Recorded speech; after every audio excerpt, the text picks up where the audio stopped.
Blog Talk Radio.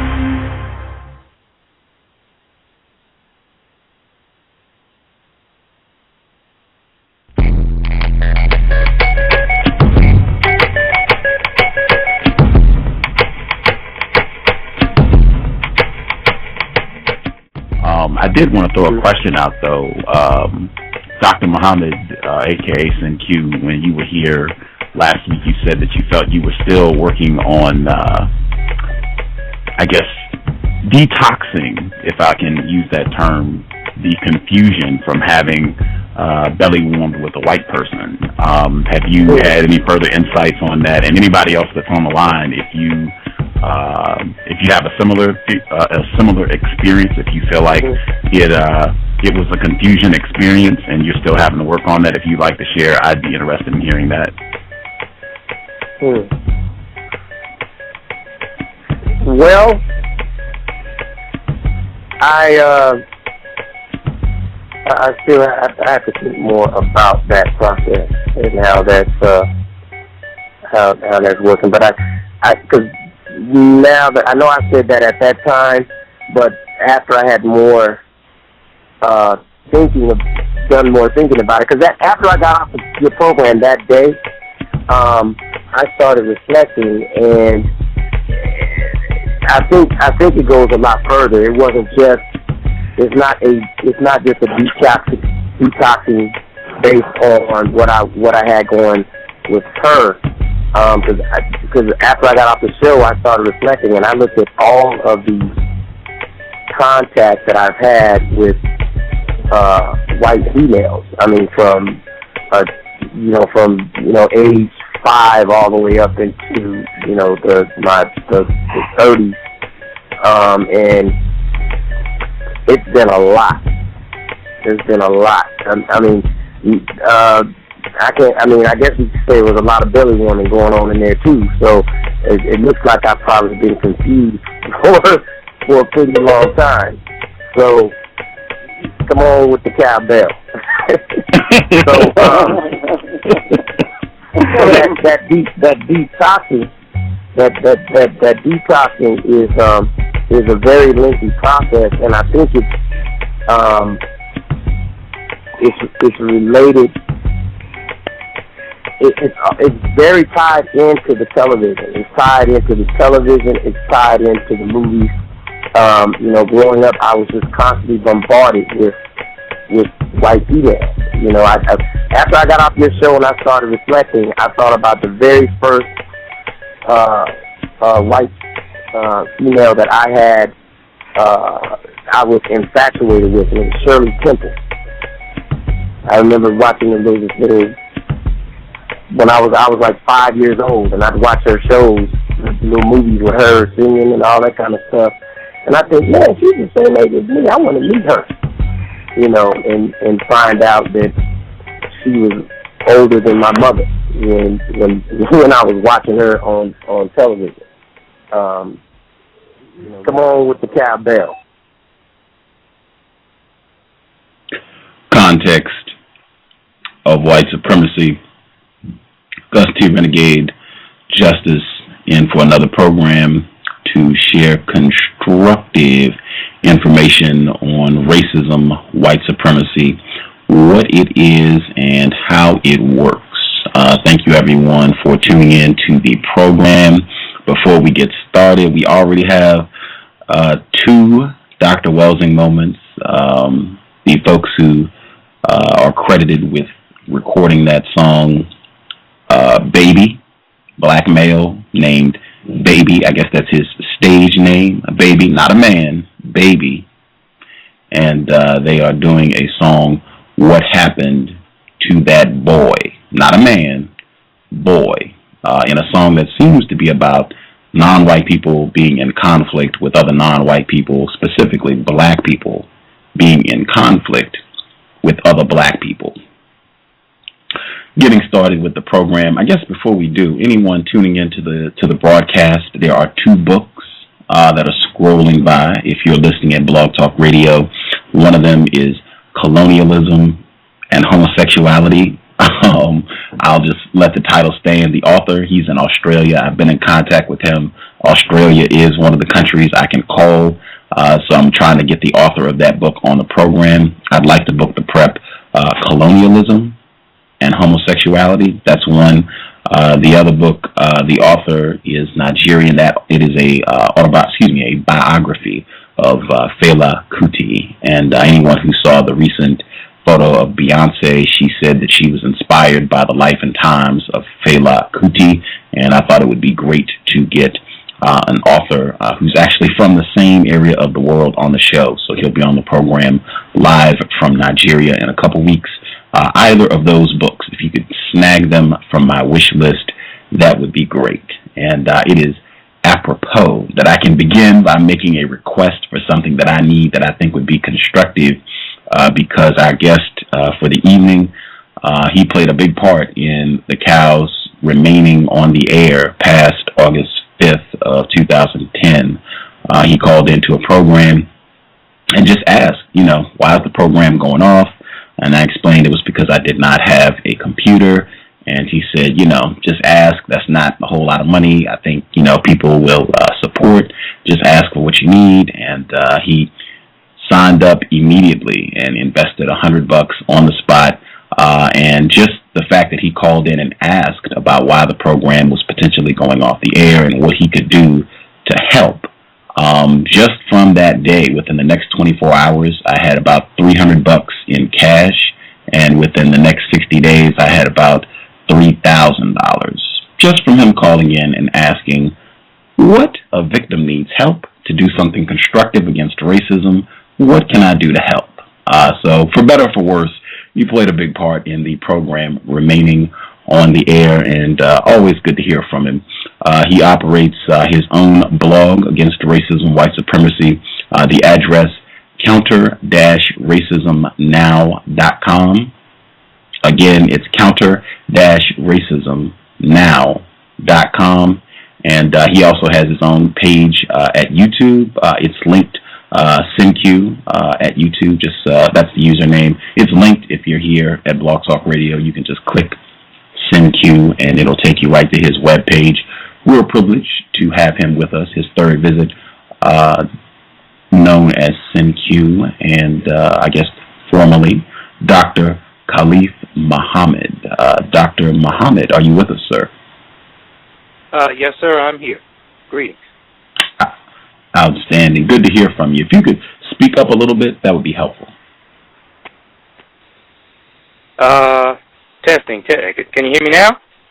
I still sound far away? Do I still sound far away, Gus?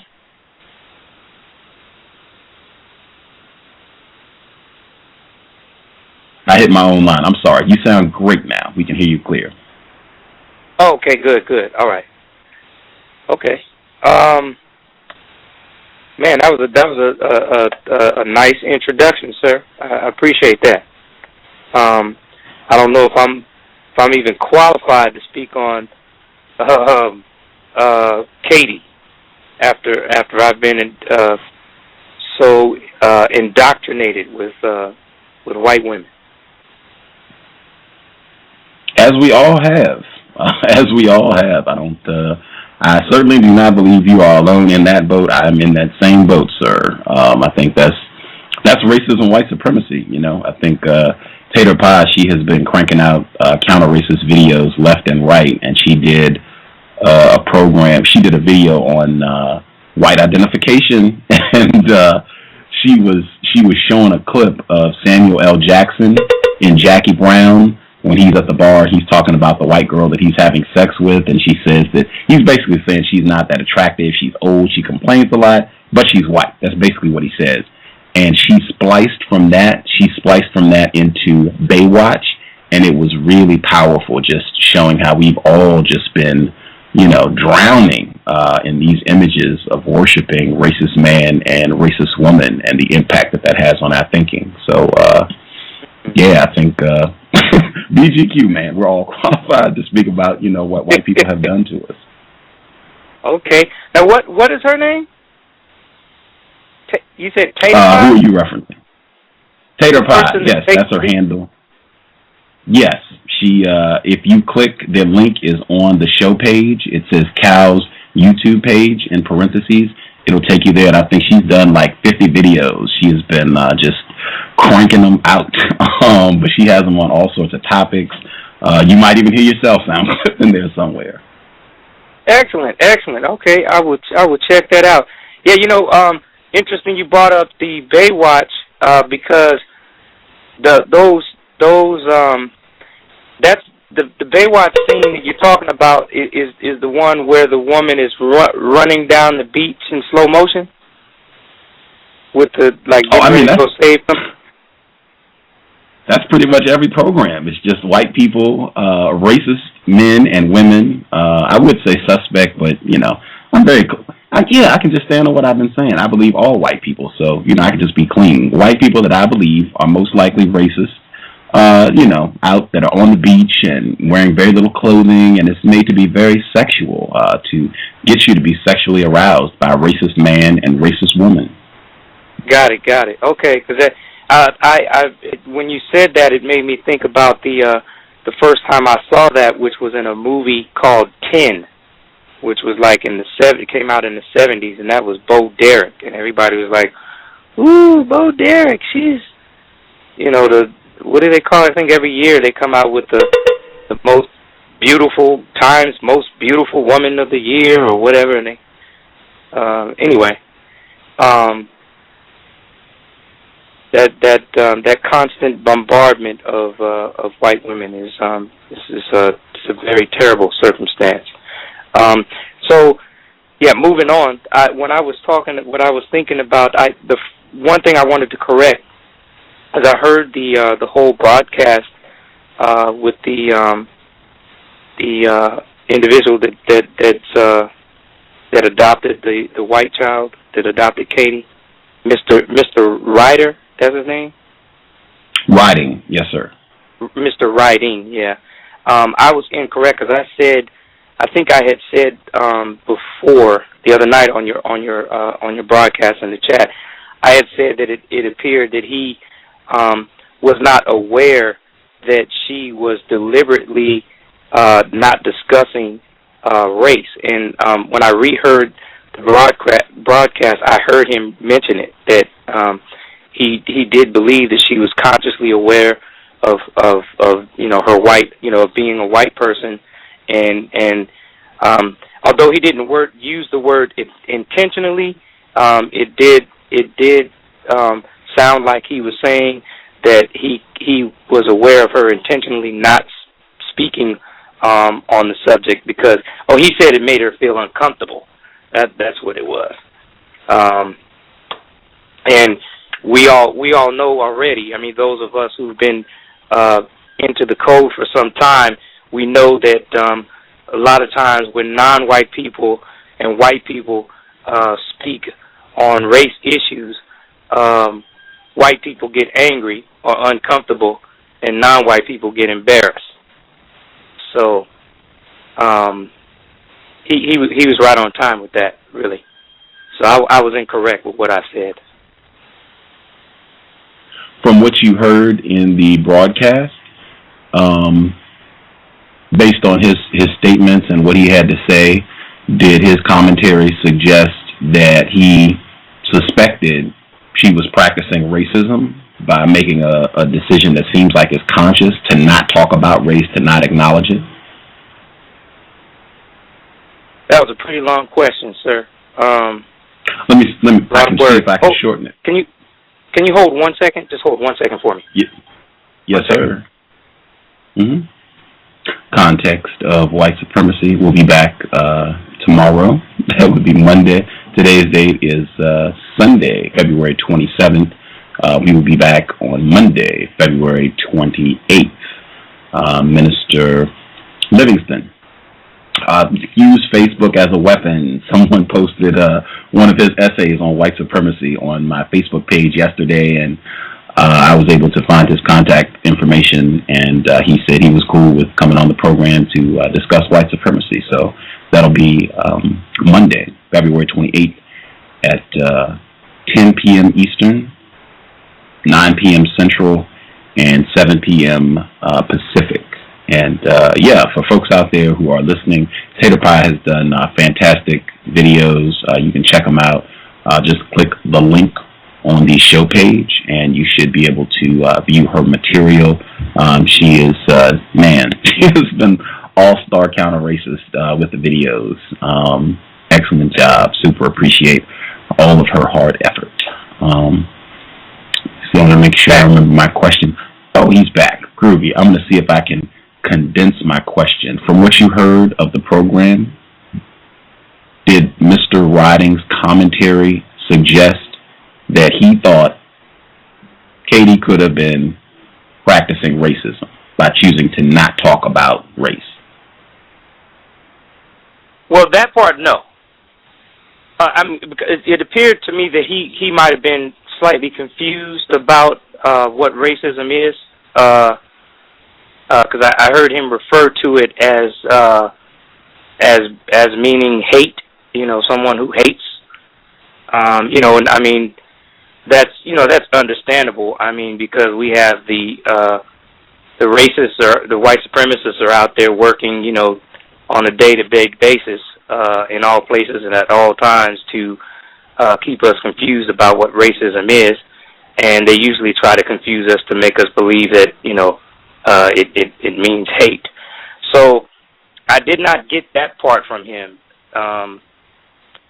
but I did get that he was just aware of her.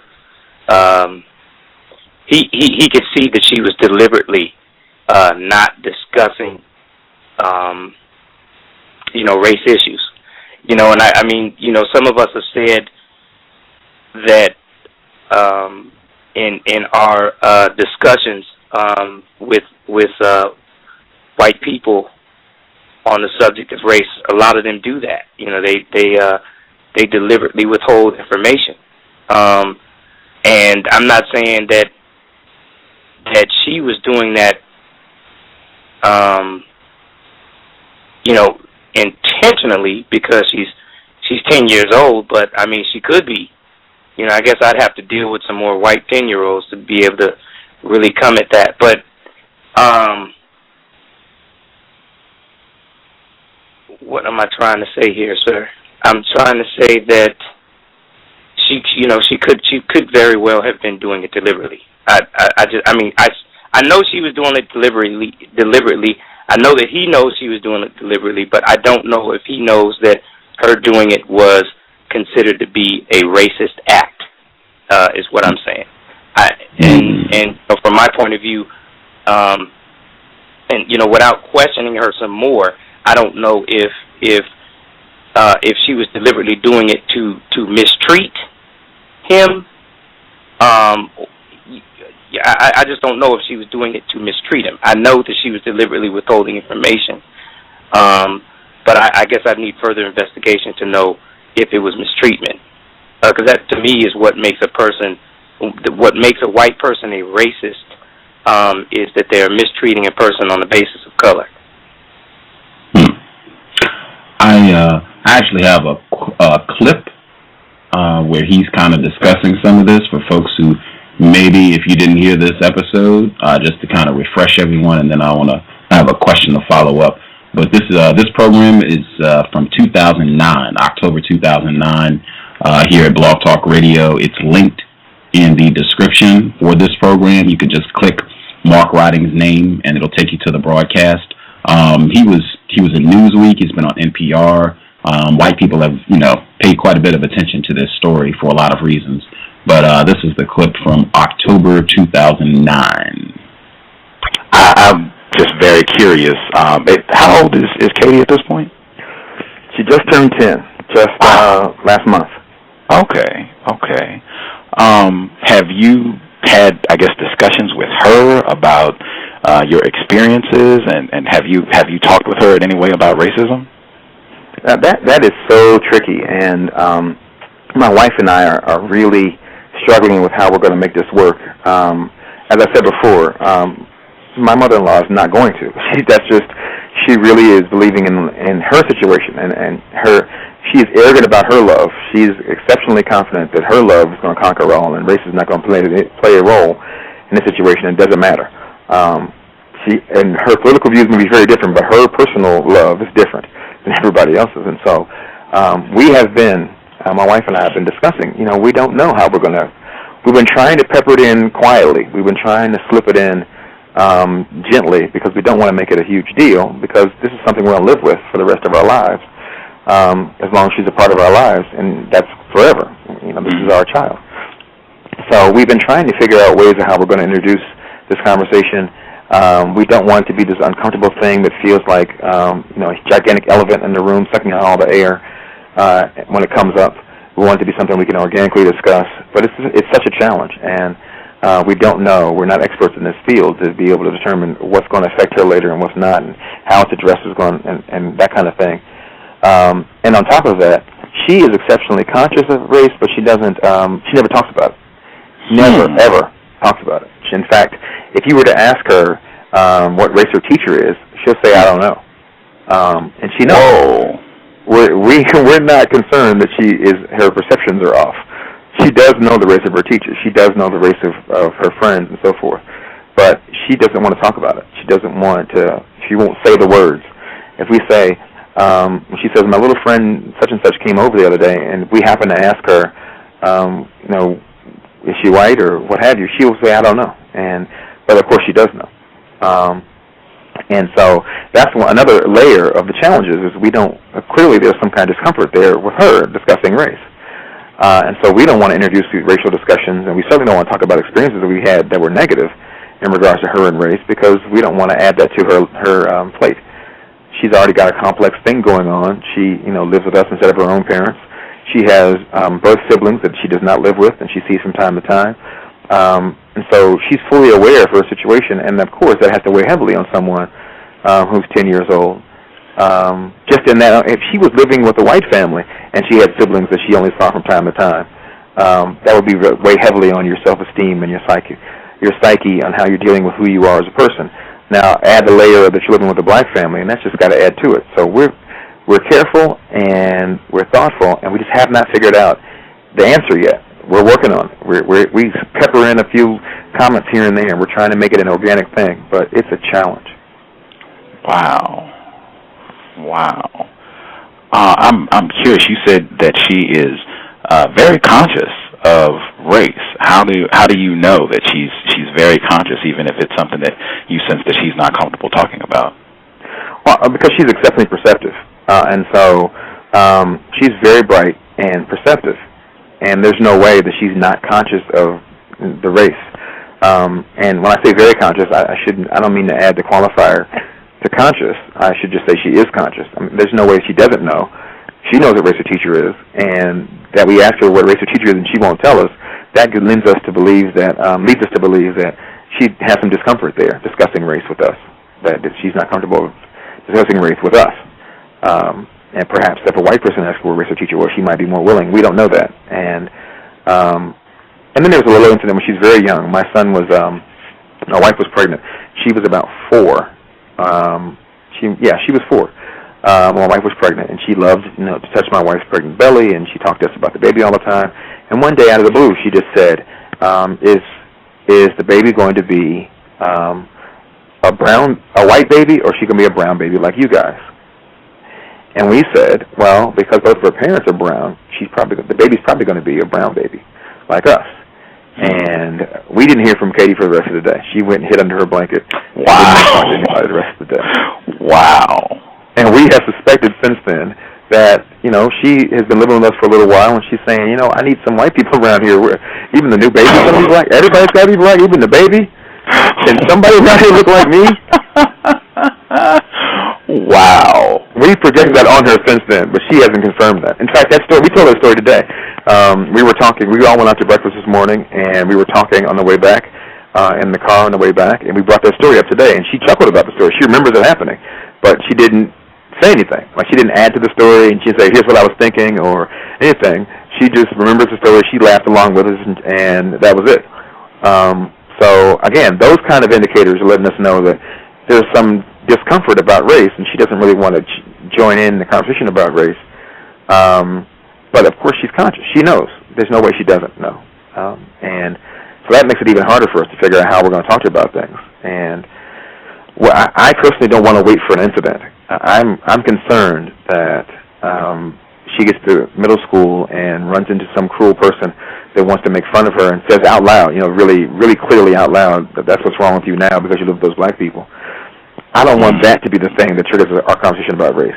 I would really love for us to have had some conversations that are more open and comfortable, and she has some comfort with race before she walks into a situation where it's ugly. But I mean, she's in 5th grade now, and so we're heading towards middle school very soon, and I don't know how we're going to do it. Wow. Again, Mr. Mark Riding, the cows. So she is, just from what you said, she is aware. She is a white person. She is aware that you all are not white people, but she doesn't really want to have any explicit conversations about that and what that means and, how she's feeling about all that. Okay. You're exactly right, yeah. And wow. I want to add this to it, just so we have a fully fleshed out picture here.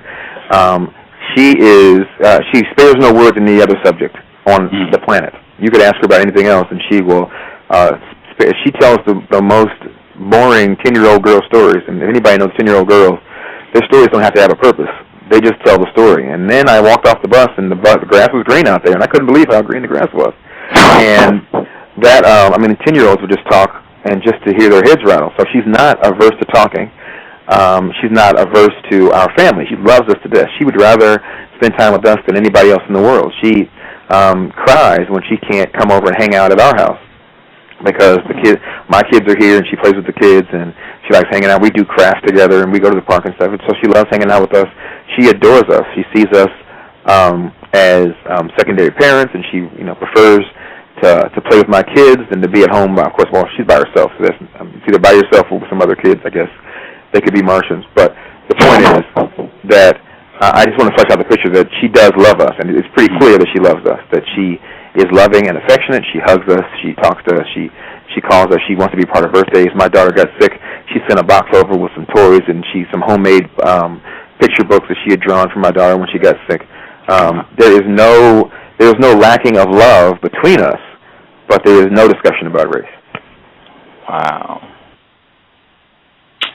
Context of white supremacy. Before I ask my question, one thing I wanted to point out, he said they could be Martians. I thought that was interesting. I pay attention to those metaphors.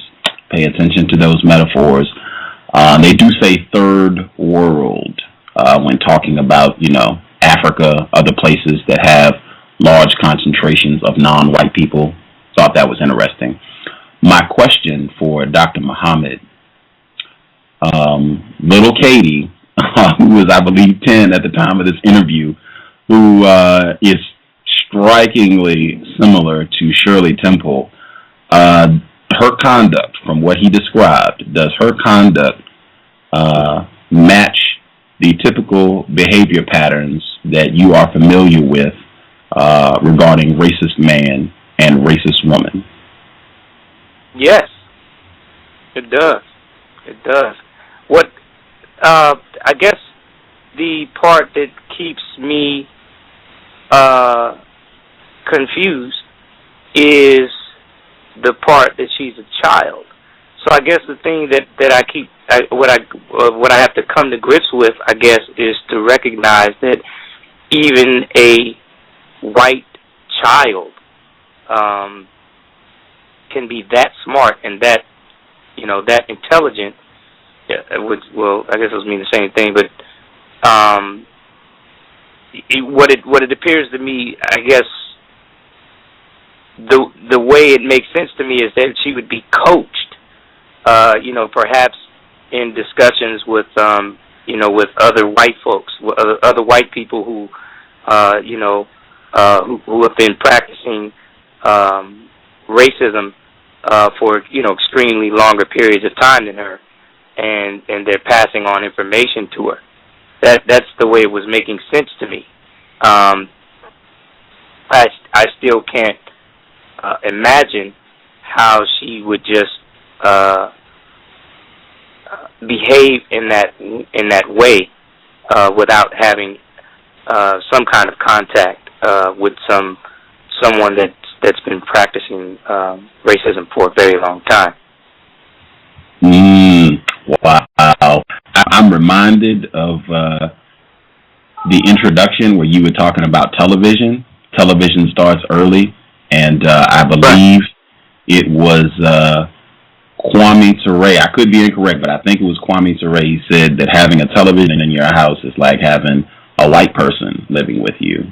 And I think I know non-white people are getting messages and brain trashing from television all the time. Do you think it's possible that a white person, even in isolation from other white people, could learn how to be racist just by watching television? Well, yeah. I mean, in some aspects, but I mean, absolutely, I do. But I don't. Well, yeah, I have to answer yes to that. I can't even, I have to shut up. Yes. Yeah, and emphatically yes. I guess the one part that I was looking at was the part where she would learn how to withhold information. That's the part that I can't see how that would come through the TV set, because it seems that racism, white supremacy is so refined that a lot of the messages that I see coming through it are that you don't. From what I see, I don't see a lot of interaction between white people and non-white people when it comes to race issues on television. What I usually see is just the glorification of being white. And the way a white person interacts with a non-white person when discussing the race issue is it appears to be secret. You know what I mean? It appears to be something that white people talk amongst each other about. Like something that they don't keep out in the open, so that when they do have a discussion with a non-white person, they know not to. They know exactly what not to say. And it just appears to me that Katie hasn't been around long enough to get the experience enough to be able to do that. But I could be incorrect. I mean, I can't. There's a whole lot about racism, white supremacy that I do not know, and so she very well could have gotten that information from a TV. She could have learned that from the TV and said, "Man, being white is the greatest thing on the planet. I'm the best thing, and I better not tell any non-white people because it may break me down or something. I don't know." I'll just my final thought is I'm reading Huckleberry Finn right now. Pam, author of Trojan Horse, Death of a Dark Nation, she'll be on the program this Tuesday, and we'll be discussing Mark Twain, Huckleberry Finn.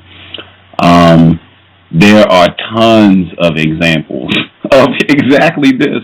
Children consciously withholding information from black people. White children consciously withholding information from black people to their detriment. And these white children have frequent dialogues about racism, white supremacy, and their role in it as a white person. This is straight from Huckleberry Finn. So this will be Tuesday. Yes, you'll get to hear the character, a white child, speaking about his role in the system of white supremacy. Tuesday, Pam, showtime is 9 p.m. Eastern.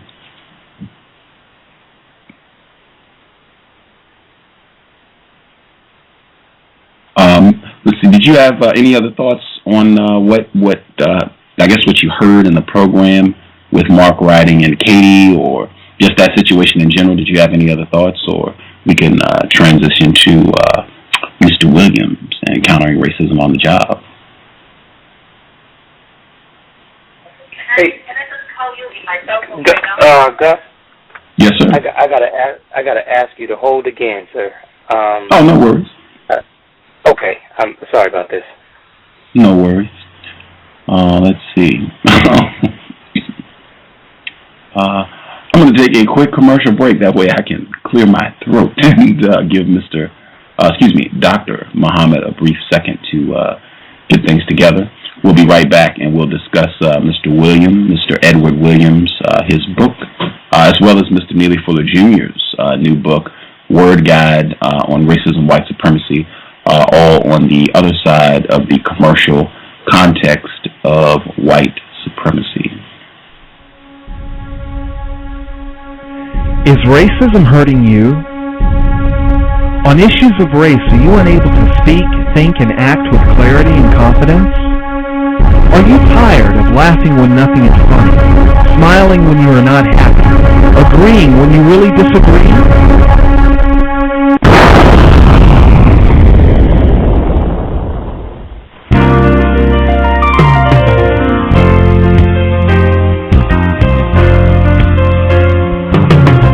At counterracism.com, you can learn specific strategies and techniques to counter the behaviors of the people who practice racism in all areas of activity, using words correctly, following counter-racist logic, even counter-racist science projects designed to reveal what racism is, how it works, and how to counter it. The open-source code writing format allows you to pick and choose from a variety of counter-racist suggestions so you can produce the code that works for you.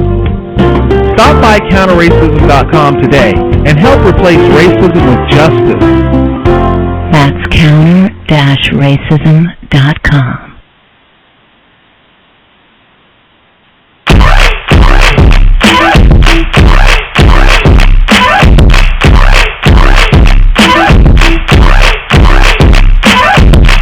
Hello everybody, welcome to the Cows. This is Justice here at Blog Talk Radio. If you want to learn, listen, understand, and question, go to blogtalkradio.com/victims-of-racism, and for more information on racism and white supremacy, go to my blog, justdojusticetoday.blogspot.com. My email address is justice.asap@yahoo.com. Replace white supremacy with justice, ASAP.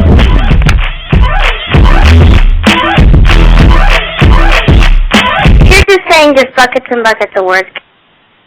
Alrighty, should be back, and again, I'm very interested in having Dr. Kamban back on the program as soon as possible, and I would like to compensate him for his time. He's not out, he's not teaching at a university or anything, and his books aren't in wide circulation, and I would like to support another non-white person, black victim of white supremacy, who I think has constructive information. So if you invest, if you could earmark your investment, your donations for Dr. Kamban, and I want to try to get him $500, as I said, to get him back on the program as soon as possible to share views on white supremacy. So see if we can make that happen. And the book wish list. The books would be super helpful. Dr. Muhammad, are you with us, sir? See, Dr. Muhammad, are you there? Oh, seems he might not be back yet. We'll hang tight until he gets back on the line. Let's see. I want to see if I have caught anything. Man, Huckleberry Finn is incredible. Man, that is, I will tell you all, I have a lot of respect for Pam, co-author of Trojan Horse, Death of a Dark Nation. I have a great deal of respect for her work and her views on white supremacy. And so when she's on the program, I feel like I can, take more chances and use my imagination, because just having someone who is a little less confused about racism and white supremacy having them be present, it feels like, hey, things can't go that far awry with her on the program. So I tend to take more chances. Just letting my imagination run wild. So we played the whole episode of Sanford and Son on one episode and all that. And I thought, Huckleberry Finn, this is in the news. White people are talking about removing the word nigger from Huckleberry Finn. And, just to give you an idea of what we're talking about, ladies and gentlemen, I decided that I was going to count the number of times that nigger is used in Huckleberry Finn, and I have not read 200 pages. The book is about 430 pages. I have not read 200 pages yet, and the nigger count is at 61. 61. And I'm not halfway through the book yet. But this is all in the news. Cornel West was just on a late night program like a week ago or 2 weeks ago, and this was a big chunk of the discussion. His big line that got a lot of laughs. He said, white people are attempting to deodorize the funk of history, and white people snicker. They were, oh, that's great. And, but line aside, he was telling the truth. Like, white people refinement, and this will be the discussion Tuesday with Pam. I believe Justice might even be reading Tom Sawyer, which is like the part 1. Huckleberry Finn is part 2. I believe she might be reading Tom Sawyer, so we might be able to cover a lot of ground. If you have people in school that are doing papers on this work, you should tune in, because if you are a student and you're informed about counter-racism, man, you can have a blast in class, and white people will not be able to do anything. Tune in for Tuesday. Dr. Muhammad, are you back yet? Oh, I thought he was with us. Dr. Muhammad, are you with us? Dang, I guess he's not back yet. Okay. Anyway, so tune in if you have children. I know this was required reading material. I read this book when I was in high school, I believe, and I was very confused. I cannot overemphasize how confused I was about white supremacy, but I read this book, and I remembered, it was a lot of jokes played on the black character in the book. Jim, that's his name. Jim. Anyway, but they play all these jokes on him. Like, I remember this line where they put, like, a bar or something in his food, and he bites down on it, and it, like, it almost knocks his teeth out, and he's in all this pain, and they are just cracking up laughing, these little white children, cracking up laughing like they just think this is the funniest thing ever. And I don't remember, like, having discussion around, like, what does that mean? Why is that in the book? What is it saying about black? Like, I don't remember that being a part of the dialogue, but it certainly should have been. And that's what I mean. Like, you can really, if you are informed about white supremacy and you read this book, man, if white people, if they were teaching classes where non-white people were informed about white supremacy, they would take this book out of the schools. Like, it wouldn't even be, let's just change the word, let's take nigger out of it. It would be, we're going to take this book out altogether. Because it says a lot about the system of white supremacy. And again, you have white children in this book who are talking about their role in the system of white supremacy as children. It is, and the nigger count is at 61. Again, I'm not even halfway through the book, and the nigger count is at 61 times, So, and you can go, I'll make sure I include some articles. We'll make that a part of the dialogue, the current discussion that white people are having about the removal of the term nigger. Dr. Muhammad, are you with us? Dr. Muhammad? Yes, sir. Oh, okay, beautiful. Sir, sorry about that. I am, I have a kind of like a business, and so people are going to be calling me. They keep calling. The plantation, that is racism, white supremacy. It's good to have you back, though. I wanted to get to Mr. Williams' book on counter-racism. how to support and defend the United States Constitution for victims of racism, white supremacy. The book is actually linked in the description to the program at Blog Talk Radio. I know there was some difficulties with the Counter Racism website, but I downloaded the book when I got, because I thought this might happen. That's why I tell you all regularly, download the programs. You never know. I have seen where white people have a habit of making constructive material disappear. So I tell people, download these programs or anything else that you find online that you think is constructive. Download it and try and have it saved on something that does not have movable parts, courtesy Back of the Bus. But yeah, you can, that link works, and so you can read it, and I think you can download Mr. Williams' book. You've read the book, Dr. Muhammad. What are some of the things that really jumped out at you about that work? Well, I haven't finished it. I haven't read it completely. But oh man, I got another call. Man, I gotta get this. I'm sorry, sir. No worries. Oh, okay. Let's see.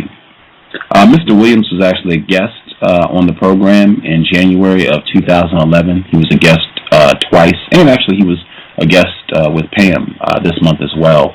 But we talked about his book, and lots of great suggestions. I would encourage folks to read it, check it out, download it. You can click that link and download it.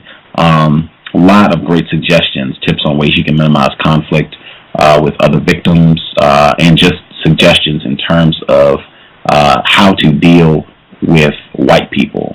I'm looking at it right now. I can give you a suggestion. This is on page 51. Always ask for training on how to do something you have been assigned to do by stating the following: I am requesting training on whatever the training is for, so whatever you're supposed to be doing, in order to do my job correctly, or by saying I am requesting training on whatever the training is for in order to perform my duties correctly. Reason, explanation. This works to help you get the training you need in order to perform your duties correctly, and at the same time protects you from being mistreated for not performing your duties correctly if you do not receive the training you are requesting. All non-white people should look up training for whatever duty they are being asked to perform on the job. Do the research on who is offering the training location, price, etc., and offer it to the people who have the ability to procure the training for you. If someone is attempting to harm you based on you not performing your duties correctly, that is a violation of the United States Constitution's 5th and 14th Amendments, due process and equal protection of the law, respectively, if you asked for training in order to do your job correctly and did not receive that training. Again, this is on page 51, and he has a lot of great suggestions like that for dealing with racism, white supremacy on the job, where you want to be codified in what you say, which questions you ask. And I do want to make sure I say on the job and out in public dealing with white people, I wouldn't say that all white people are racist. I just say that because I believe that it's true, and I think non-white people should be honest about that and the implications of that so that we identify white people correctly as predators, our opposition of all non-white people, period. But yeah, I don't feel compelled to prove that to white people or non-white people. Be very clear about that. I don't feel compelled to prove that to anyone. Either it's true or it's not. Come to your own conclusions. Let's see, I'll check to see if Dr. Muhammad, are you with us? I just finished up. I'm back. Okay. Beautiful. Yes, it was that work that he created. There's so many times in my past where I wish I had that. So many different circumstances in the workplace that I wish I had that. But my only alternative was to either get fired or quit. And I've done that. I've probably had about 20, maybe 30 jobs. So it does appear to be constructive. The parts that stand out to me the most, though, is I was trying to look them up, but the Fifth Amendment and the 14th Amendment, it appears to me that you can also use those in other situations when you're dealing with racists, when you being victimized by racism. Do you have examples?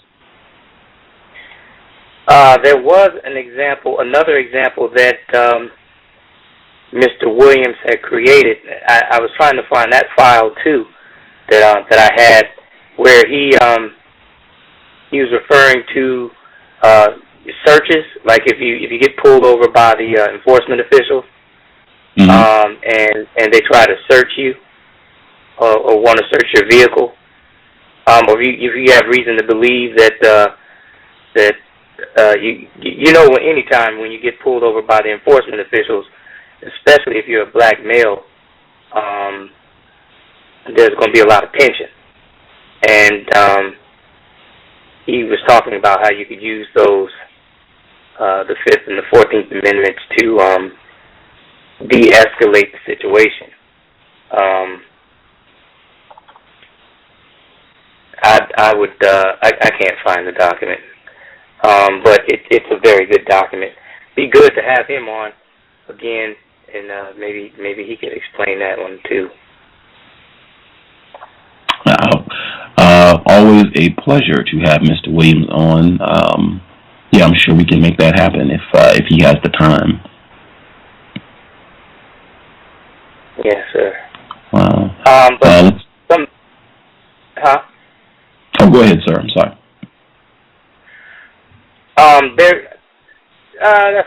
I don't know what else I was going to say on that. On Mr. Williams' work? Yeah. On Mr. Williams' work. Okay. Yeah, I think, like I said, he's been on a couple times, so folks definitely check out the archives for January 2011, where we discussed his work, and you can read it, the link for the book, How to Support and Defend the United States Constitution. Click it, you can download it, I believe, and you can definitely read it in its entirety. You also got a copy of Mr. Fuller's new word guide, is that correct? Yes. Yes. Oh, I know what I wanted to say. I just wanted to say on Mr. Williams' book, make sure anyone that if you have it, you can go straight to the practical applications part. That gives a lot of details for how how to use it. But then on Mr. Fuller's work, which by the way it's I guess they want to make it exclusive. I was told by Mr. Fuller's assistant that it's going to be an exclusive work. I wanted to because of course a lot of the listeners probably know that I sell the code book, and when I found out that the word guide had come out, I was like, oh man, yeah, let me get about 20 copies, but Mr. Fuller decided that he wanted it to be exclusive for some time, and what he's going to do is build a website, and you'll be able to go to the website and purchase the book from there. And if you go to my website, on my current page, there is order form, a book order form, where you can click on it and download the order form, fill it out, or print it out, fill it out, and I believe there's a fax number there. Is there a fax? No, you have to mail it along with the fee to get the book. But for now, it's just going to be sold exclusively from Mr. Fuller and his assistant. But it's a very good book. I got it. I got the first, one of the first copies, and it's not going to serve any constructive purpose. Too much constructive. It really won't serve a constructive purpose to anyone who has not read the code. It works more like a supplement to the United Independent Compensatory Code, the textbook workbook. If you don't have the textbook workbook, then a lot of the information in the Word Guide is going to be confusing. But there's just a lot of constructive terms that are in the book, and he tells you, like, he gives you certain terms not to use. A lot of people like to use the word progressive. He says progressive. Avoid using the word. When others use this word, seek an exact explanation for what is meant. If necessary, ask questions. And then he gives you a whole lot of questions to ask. It helps eliminate confusion. What exactly is progressive? Are any people truly progressive? Have any people in the known universe become the quality of people that they should be? Are white people collectively a progressive people? Questions like that. There was a term, master universal subversive elements. He says, use this term to apply to the white supremacist, racist man and racist woman collectively, who act as the people of the known universe, who are the smartest, most powerful, and most malicious, and who have chosen to promote injustice by using the most destructive features of, quote, capitalists, communists, fascists, socialists, and any other social material concept. And this book has, how many pages is it? This book is 439 pages of words. It's just all words. Does it have, are there other suggestions for terms that victims should refrain from using? Oh, there's a lot of words in here, a lot of terms. It says church and state, separation of, avoid using this term. Church work, avoid using this term. There's a lot of terms. So, let me see if I can find a good one. There's a really good one that I was looking at earlier. There's even some words that he says use with caution. The founding fathers, avoid using this term. It is best to simply say what an individual person did or did not do in regards to something that was done or said that is useful to remember. It is not necessary and may be confusing to call that person by the title of founding father.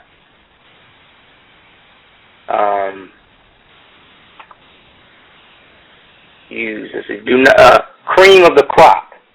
Do not use this term. During the existence of white supremacy racism, the term cream of the crop may directly or indirectly cause some people to think, speak, and or act as if that which is white, cream-like in appearance, is better or best, particularly when the cream-like appearance is applied to a person.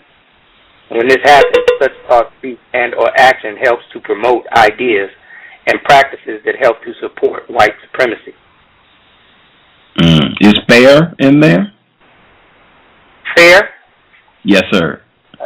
Let's see. I do believe I saw fair in here. Let me find it. Fair. Be fair. Oh, wait, let me start with the first one. Fair. Do not use this word in any way that is directly or indirectly associated with the word justice, balance between people, or is directly or indirectly associated with being correct or right or righteous. Studied in many ways that others choose to use this word fair. Then there's fair, like be fair. Do not use this term. Instead, use the terms produce justice, produce balance between people. Fairy godmother. Do not use this term. The use of the term fairy godmother is, in effect, supportive of white supremacy. Fairy is most often associated with the word fair and the word white. The word fair is often said to mean the same as the word just, as in justice. In practice, the use of the term fairy godmother usually helps produce the thought that white, which is fair, mother, who is just, like God, according to the white supremacists. And there's fair trial. It says do not use that term. There's many words in here. There's like, I love the book, brother. It's constructive. Well, I had no doubts about that. I'm itching to get my copy as well. Are there terms that specifically address sexual confusion? Oh man, let me go to that. That's sex, letter S.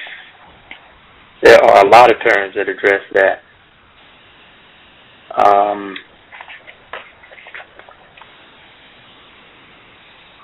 lot of terms. I saw that. Sexual harassment. Use this term as long as white supremacy racism exists. Study the ways that the use of the term sexual harassment is said to mean anything that white men and white women say that it means. Also, as long as white supremacy racism exists, use the term sexual harassment to mean anything that a white person says or does sexually or anti-sexually with or against a non-white person for the purpose of producing or promoting pleasure or entertainment to or for a white person acting in direct or indirect support of white supremacy racism. Study all the details of how others use the term sexual harassment, sexism, and or sexual offense. Sexual perversion. Use this term to apply to any speech and or action that causes or promotes non-constructive speech and or action between male and female. That's not the one I was looking for. Sexually trashed or sexually sewered. Use these terms to apply to the social political condition or status of a non-white person while he or she is engaging in any act of sexual intercourse, sexual play, or so-called homosexual activity with a white person under any circumstances directly or indirectly dominated by or during the existence of white supremacy. Sexually sewered. I like that. I'm going to be using that one. Man, right on, Mr. Wait, I need to get wow. Woo! Sexually sewered, yes, sir. Then I where's the one? It was a whoremonger. I saw that. A whoremonger. I could see. I'm going to ask Mr. Fuller. I could see where that could get into name-calling almost, because I could see someone just name-calling, like if, let's say, Joe, person, and said, Joe, you over there are sexually sewering, and I could see that being used to name-call. I'm going to ask him about that. I could see, I think we're going to have to be very careful about the use of that term, because it sounds Well, he actually, with most of these words that, there's a lot of words in here that are on that same level, and he cautions that. He says, the word is not to be used in name calling. Let me see, because there's a couple of words there's a number of words like that,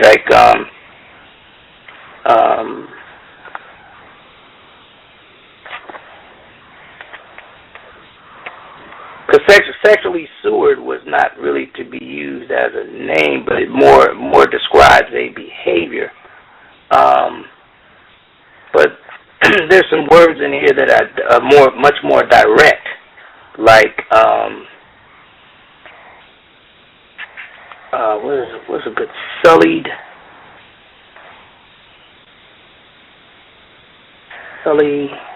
super conquerors, no. Super conquered. Wait a minute. Does that super conquered? What does that mean? Super, it says super conquerors or super beggars system. Use these terms to mean that during the existence of white supremacy racism, the white people who practice white supremacy racism are the super conquerors among the people of the known universe, and the non-white people are the super beggars.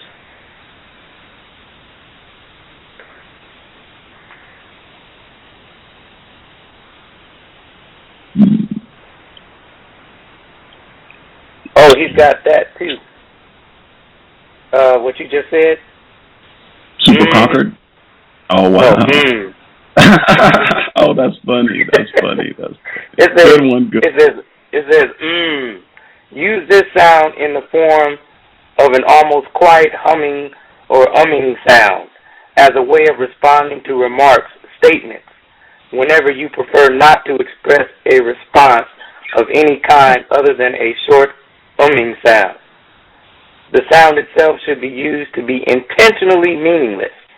The sound itself could mean that the person making the sound is choosing to do nothing else other than think about the remarks being made. Oh, that is hilarious. That is the funniest thing I've heard in like a good 48 hours. Like I was laughing the entire time you were reading that. Like and I can hear Mr. Fuller. Oh, woo, man. Oh, and that's great. It's funny because I think there's great codification too. I do it often when talking to people, and I say, don't feel compelled to respond. That does a lot to keep down conflict when you don't feel obligated to respond to something that someone has said. And I mean, that is brilliant to just codify non-response. Brilliant. It is, isn't it? Yeah, man. But there are some ways. There's some terms. Okay, like one. I know one of the difficulties I was having when I was trying to explain the relationship that I have. I don't really like referring to my so-called wife as my wife, because I know that she's not everything that she possibly can be. Being a victim of racism, she's not everything that she possibly can be to be what the true meaning of a wife is. Wait a minute now. Can I get just 60 seconds? I don't want to go on a tangent. I'm going to remember exactly where you were going, new term, but just 60 seconds. What would your response be to someone who says, man, you need to get some self-esteem. You sound broken and defeated. That's your Nubian queen goddess. What would your 60-second response be? No, she's not. And how... No, you know what? I take that back. My response would be, what exactly is a Nubian goddess?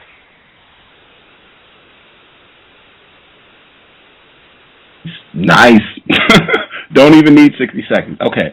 So you said there's a term in the book that is, you think, more accurate for a so-called wife under the system of white supremacy? Yes. The term that Fuller put together was called legal mate. Legal mate. Use this term in place of the term married person when referring to yourself and or other non-white people. And same thing with married. You could say legally mated or legally mated, or legal mated, or lady mate. So males, non-white males in a legally mated relationship can be referred to as gentle mates, and non-white females can be referred to as lady mates. And it really helped me because I was struggling with that for a long time. With I was doing a lot of thinking about it. What term would be a proper term to use to eliminate the confusion that I was dealing with, because I just didn't like using the term husband or wife. Just didn't like using those terms. I mean, come on, I have to go get permission from the racist to even be recognized as so-called married. You know what I mean? You got to go pay them some money for them to give you a piece of paper that says this is the white man's stamp of approval. It says you're married. And it don't mean a hill of beans to most of them.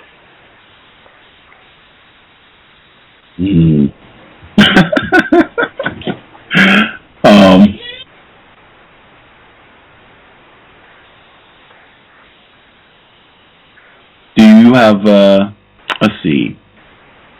Do you have maybe one more term, really juicy one?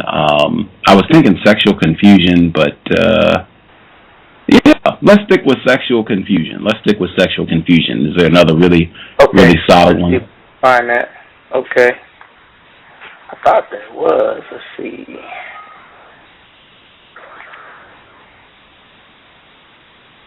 What I also noticed is some of the terms that he that he's coined before you don't see, like racial dislocation, although the word dislocation is in here. So everything is here. Let's see. There's sex, the fair. There's sex. Then there's sexism, sex offense, sex-oriented, sex slaves, racial, sexual communication, sexual harassment, sexual intercourse, sexual misconduct, sexual perversion, sexual play, sexual politics, sexual remark, sexually trashed, sexy, and that's it. In the area of under the S's. Oh, okay. Okay. Now there could be a word. I'm pretty sure that there's a word in here that describes sexual confusion. It's just probably under a different section. Oh, okay. I got it. Have there been any other terms that have jumped out at you thus far that you thought, wow, that's great, I'm going to add that to my repertoire? Oh yeah, I mean it's just been so many, and I'm trying to find some more of those that just really stood out to me.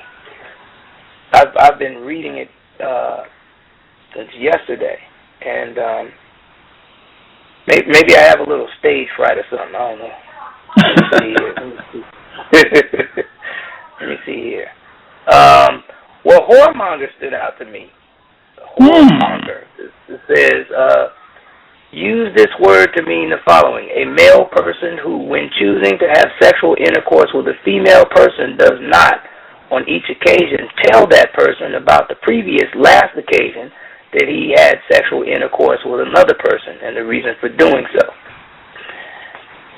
That one stood out to me because I know that there's a lot of non-white people that do whoremongering, and that's another reason for a lot of the conflict that we have. In fact, I'm dealing with the effects of. I'm indirectly dealing with the effects tonight of some whoremongering. That one of the reasons why I had to step off with all these calls. But it's indirect. It has nothing to do with me, or I'm not the whoremonger. What did Mr. Fuller say? We are all directly or indirectly responding to sexual intercourse? What whoremongering? Or I think in general, I think he has stated that, everyone directly or indirectly is responding to sexual intercourse. And he was talking in a myriad of ways, but, what you just mentioned, that seemed very much in line with what I've heard him say. Yeah, well, the second motivating, the second reason, the second motivation, like the thing that motivates people. The second most thing that motivates people is sex. The first motivation for things is racism, white supremacy, but the second one is sex. I mean, the majority of non-white people, a lot of the things that they do, it's for sex. It's for, you're trying to, if you got your, a car or a house, you're acquiring these things. You're working to acquire material things to attract the, if you're a male, to attract females, and you're trying to get that attraction so you can, get between their legs,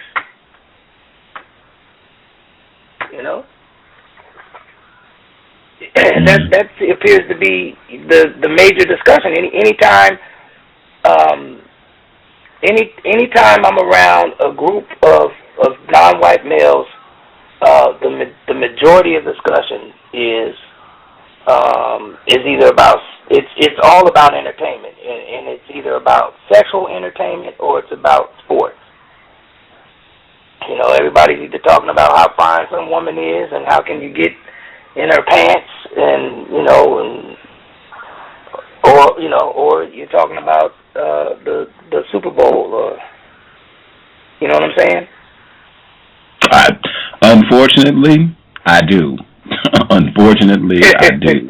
And I think, as the banner says on the show page, white people are to blame for that too. They have done a great deal of work to retard the maturity of non-white people, their victims. And again, we started the program. The song by Baby, a black male. The name of it, What Happened to That Boy. Not men. White people do a lot of work in keeping us as their little boys and girls.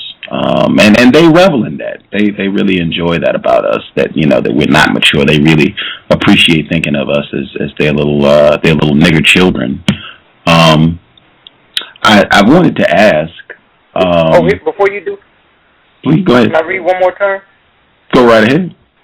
All right, this is another one that stood out to me. It's a Santa Claus, Saint Nick. Do not use these terms to celebrate, commemorate, or glorify any event, circumstance, or condition unless required by your chosen religion. Do not make or recognize any person, image, depiction as being Santa Claus. Reason: the words Santa Claus and or Saint Nick have often been used to describe a make-believe, white-bearded white man who is depicted as a supreme good person and who is a master giver of gifts to the good people, in quotes, of the place called planet Earth. The concept of Santa Claus has most often been used in a manner that has helped to promote both the concept and the practice of white supremacy, racism. For that reason, and for reasons associated with the revelation of truth, that which is, it is best and correct not to associate goodness, in quotes, or gift-giving, in quotes, with any thought, speech, action, image, etc., with the name or title of Santa Claus, in quotes, and or Saint Nick, in quotes. Wow. I was thinking of how I totally agree. I think that whole concept of Christmas, any way you slice it, because I mean it's tied to Saint Nick, bearded white guy. It's tied to so-called Jesus, another bearded white guy. It's just white identification. Saturating you with be in love with, worship white people. And I always say it's a double-edged, or it's a two-sided coin, the white identification, where they get you to relate to white people, and at the same time, it's very anti-black. They get you to degrade black, and at the same time, they get you to associate everything of joy and goodness, and you getting all these gifts with this bearded white guy who, is trespassing, breaking in your chimney. They also, if you are bad and you don't behave, then you get a lump of coal. So they associate something bad with black, which is consistent. Glorify white, black is ew, bad. Double whammy. So, always there. I wanted to ask just about Katie, because I'm looking at the photograph, and in my opinion, a major part of white supremacy is to get non-white people. I was talking with a listener today about white identification, and I told him that, in my opinion, the core aspect of white supremacy and what it's about, it is about a connection, a relationship between white people and oneself. A non-white person can wear dashikis, take a so-called African name, and talk and act in a way that is completely opposite of what would be labeled acting or impersonating a white person. But they still relate to and make an intimate and profound connection between themselves and white people, meaning they empathize and seek to share the feelings of white people. And I went on, I said, for me, the crux of white identification is about how non-white people identify and recognize white people. White-identified non-white people do not recognize white people as our opposition. And I was looking at Katie, and I was thinking, wow, just her presence there is big time effective for racist man and racist woman, because I think this will only intensify white identification for all of the non-white people that she is around. This will just be another white person that they will say is not racist. Or even if she is racist, if they come to think, yeah, her not talking about racism, she was, consciously pulling information from us.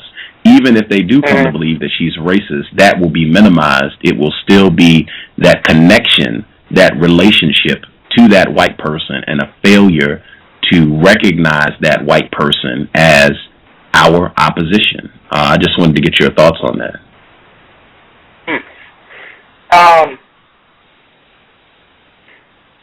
Well, to some extent, I agree with that. Let me ask you real quick, so I'm not confused. White identification means what?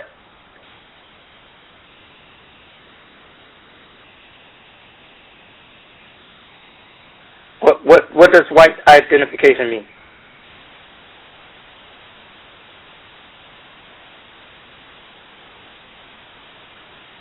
You still there, Gus? Yes, I am. I tapped my mute button. Okay. A white identified black person. A white identified non-white person, really, is someone who views the world through a white perspective, even when it conflicts with his or her own self and group interests. A white identified black person pursues interests, activities, and relationships primarily because white people are associated with them, and often avoids or looks down on certain people, places, and things primarily because black people are associated with them. I am saying, in my opinion, that the core, the essence, in my opinion, of what white identification is about, it is about non-white people, their failure to recognize white people as our opposition. That's what I'm saying the essence of white identification is. Recognizing, connecting with white people in a way where you want to relate to these folks, to sympathize, to share what they're feeling. And I'm saying that just Katie's mere presence is going to dramatically intensify this in all of the non-white people that she's around. Got it. I see what you're saying. Okay. So, that where there may be a line drawn in the sand in that perspective would be if if on one side of the line you have victims of racism who believe that there's only two types of people in the known universe, which would be racist, white supremacists, and which would be the same thing as white people, and then non-white people who are victims of racism.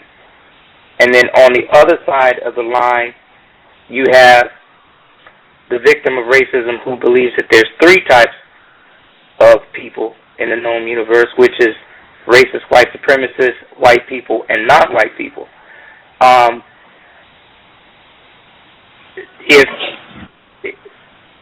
Perhaps if you look at it that way, the way that, where there's just racists and just victims, then one may say, okay, so all white people are the opposition.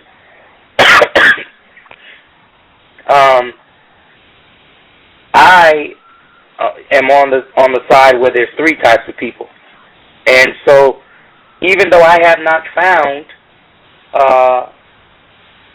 a white person who I did not view as a racist suspect, I do not agree with viewing that all white people are racist. And I say that because from my position, I'm following the logic that I don't know all white people. I have not met all white people, so therefore I don't know all white people. So because I don't know all white people, I choose to say that white people are racist suspects, and that white people are given a way out of being racist, and that way out of being racist is by establishing a system of justice. But until they establish that system of justice, they are racist suspects.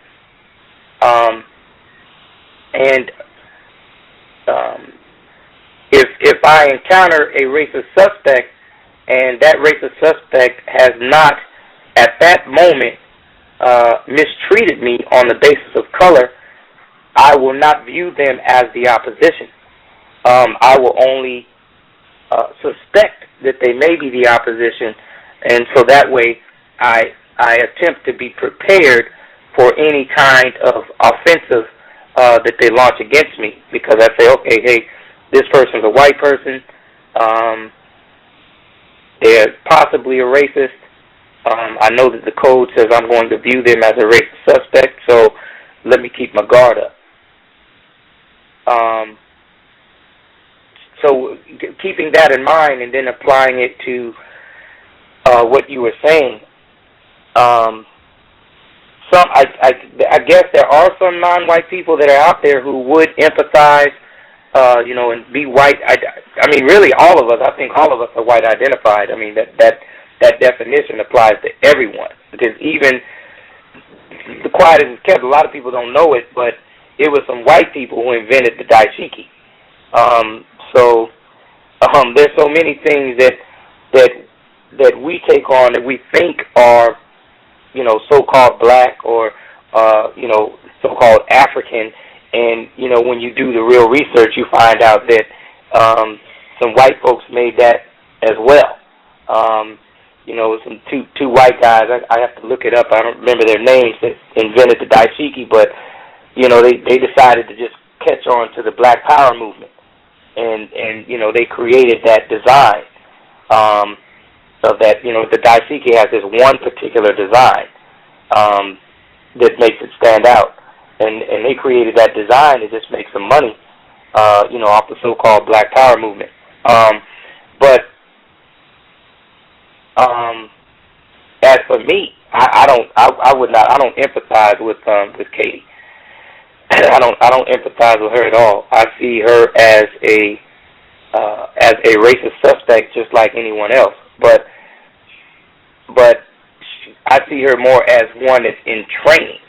Like if I'm dealing with a 60 to 78-year-old white person, I know that I'm going to have a whole lot more serious problems, more problems out of that one. If they're in their right mind, I'm going to have more problems out of that one than I will with Katie. In my opinion, because that one has been around a lot longer. They're much more experienced. They've been around and been able to exchange more racist tactics, more racist ideas with other white folks who have been around longer. Hell, the one that's been around 68 to 70 years, pretty much is, guaranteed that they've witnessed the lynching or participated in one. I just see that one as a lot more dangerous than Katie. The whole time that Mr. Riding was talking about her, all I kept envisioning was all of the moments that she's at school when she's not around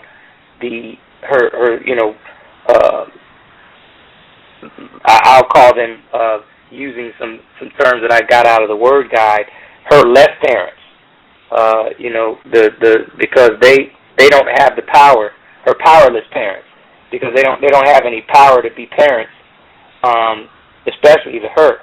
But I'm pretty sure that whenever they're not around, that some white people, they're giving her some pointers.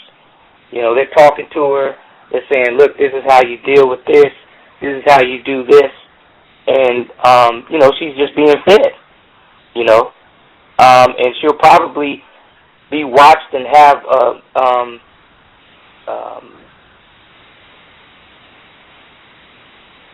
be observed for an extremely long amount of time to see which way she's going to go. Because, of course, you do have some white people who are considered bad standing amongst the other white folks. And those ones are the ones that they choose to hang around with us all the time. From my observation. So they may keep dropping little seeds on her, and at some point in time, she'll come to that decision where she say, okay, I'm not hanging around with these people anymore. I know they're my so-called parents, but I'm going off. I'm going to meet Billy Bob, and we're going off. We're moving. I'm not coming back. Or she may decide to just stay around there. But I don't. I know I'm not one of those that empathize with her at all. I don't. There's no feeling, me holding back or saying that I don't think that she's practicing racism at will, on her own has nothing to do with empathy. I think she's practicing it, but I think she's being led, to practice it by someone else. You see what I'm saying? Yes, sir. Yes, sir. That makes sense.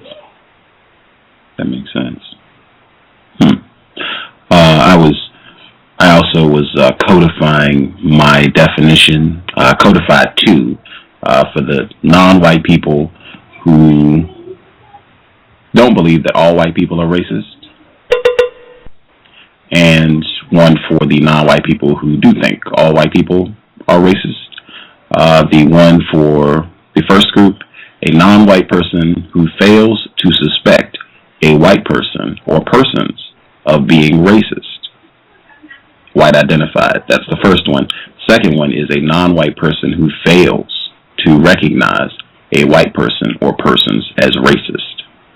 That, for me, that represents the essence of white identification. And I've even heard some white people give explanations as to why non-white people will do that. Zach Casey, admitted racist. He actually gave both explanations as to why non-white people fail to recognize white people as racist, and why it is impossible for a white person to not be racist. He was on in April of 2010, but he is an admitted racist, so he could have been lying. But check it out, come to your own conclusions. Unless you had another term that you wanted to share from the Word Guide or anything else you wanted to share, I was going to check the phone lines because quite a few folks called in. Oh, well, I did want to say one other thing. See, one of the at least this is just my opinion, my observation, but one of the mistakes that was made before. So with a lot of I like to take the notion that there have been a lot of non-white people attempting to counter racism ever since ever since at least on this part of the planet, there's been a long line of victims who have been trying to fight against racism, white supremacy. They just didn't use the terms racism, white supremacy, and they did not, come up with a way to, with the words to explain what it was that they were doing the way that Fuller did. That's why I like the code, because it gives us words to explain what we're looking at. But historically speaking, these different figures have attempted to counter racism in different ways. And one of the ways that I think was a mistake, because what kind of happens is that when you tend to have the either or view,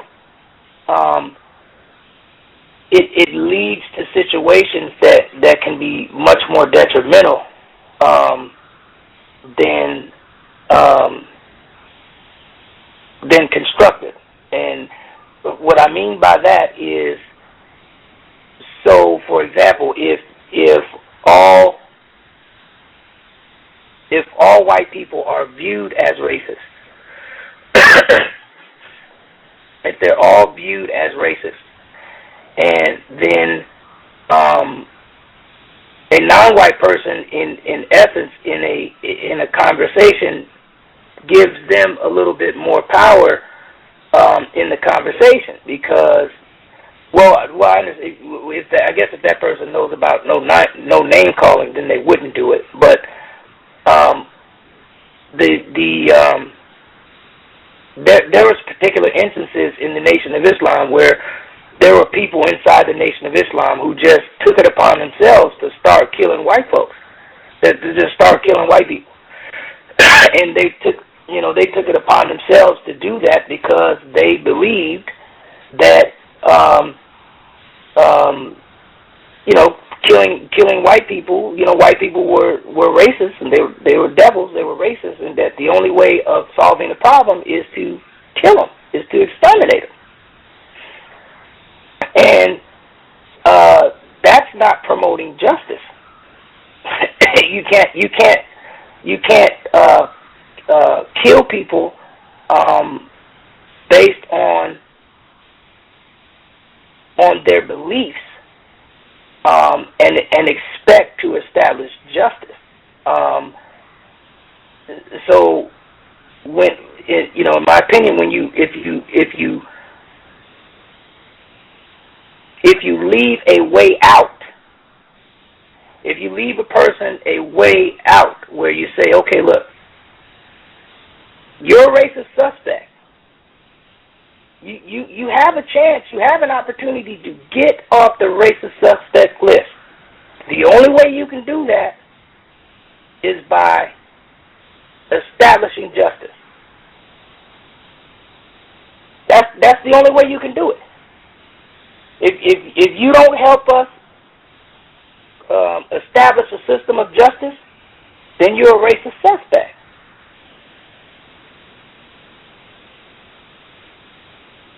What it does is it gives them a way out, and at the same time, it gives the person that sees them as a racist suspect a way out. See, when you're viewing someone as a racist, if you see a bunch of white people and you say, well, they're all racist, then you're not giving yourself a way out, because logically speaking, if you haven't met all white people, then you cannot say that all white people are racist. And the same thing, if you run into some white people that tell you all white people are racist, there could be some underlying motives there. As you said, they could be lying. They could be using deception. This requires, if a white person, if a white person admits that they're racist, then you say, okay, well, good. Okay, well, this is one that we know is one. We're gonna treat him like he's one. But at the same time, he may decide tomorrow that he's not a racist anymore. He might come back to you tomorrow and say, hey, I'm not a racist anymore. I was yesterday because I mistreated some non-white people yesterday, but I'm not one today. I haven't mistreated any white people today. Any non-white people today. So, at that moment, it's like collectively, because there are racists that are out there that are, still committing racist acts against non-white people, and the white person is aware of it, but he's not doing what he can, or might not even be doing what he knows, because I don't believe that all white people are smart. I see plenty of dumb white people. There's a bunch of dumb white people that I've met. They just do stupid stuff. Just really, I've met a bunch of them out here in California. But at the same time, I've seen some who were like extremely smart. So it's like you gotta give it, my opinion, you gotta give it a way out where there's a way for someone to change.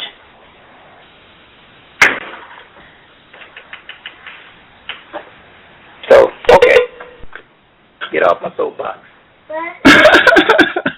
Context of white supremacy. The website is counter-racismnow.com for Dr. Muhammad. Again, counter-racismnow.com. I'm going to hit the phone lines because people do have a hand up. I did want to just reiterate quickly 3 quick points. Dr. Muhammad has not met a white person that he can say, guarantee 100%, this white person is not, will never be racist. Number 2, all of this, in my opinion, boils down to very simple question: what does it mean to be white in a system of white supremacy? And I would encourage non-white people to really think about that question. What does it mean to be a white person in a system of white supremacy? I hope this program has, provided food for thought on that. Especially with that 6-year-old Katie sitting on the front page. And the final question, Daryl Bain, he was a guest suggested by a listener. He'll be back. He'll be doing visit number 2 this weekend. I am so excited. This Sunday he'll be back. We'll be talking about White Odyssey, which is a response to his book Melanin Apocalypse, which is about white people making some sort of biological weapon to kill all the black people in the known universe. He'll be back this weekend, and we'll also be discussing Farnham's Freehold, which is a novel by Robert A. Heinlein, which is also a book about white people making a biological weapon that kills all the black people in the known universe. I just wanted to reiterate, in the spirit of Mr. Nero, white people don't just kill black people for fun. White people write books about killing all black people in the universe for fun. They have a whole genre of these sort of books.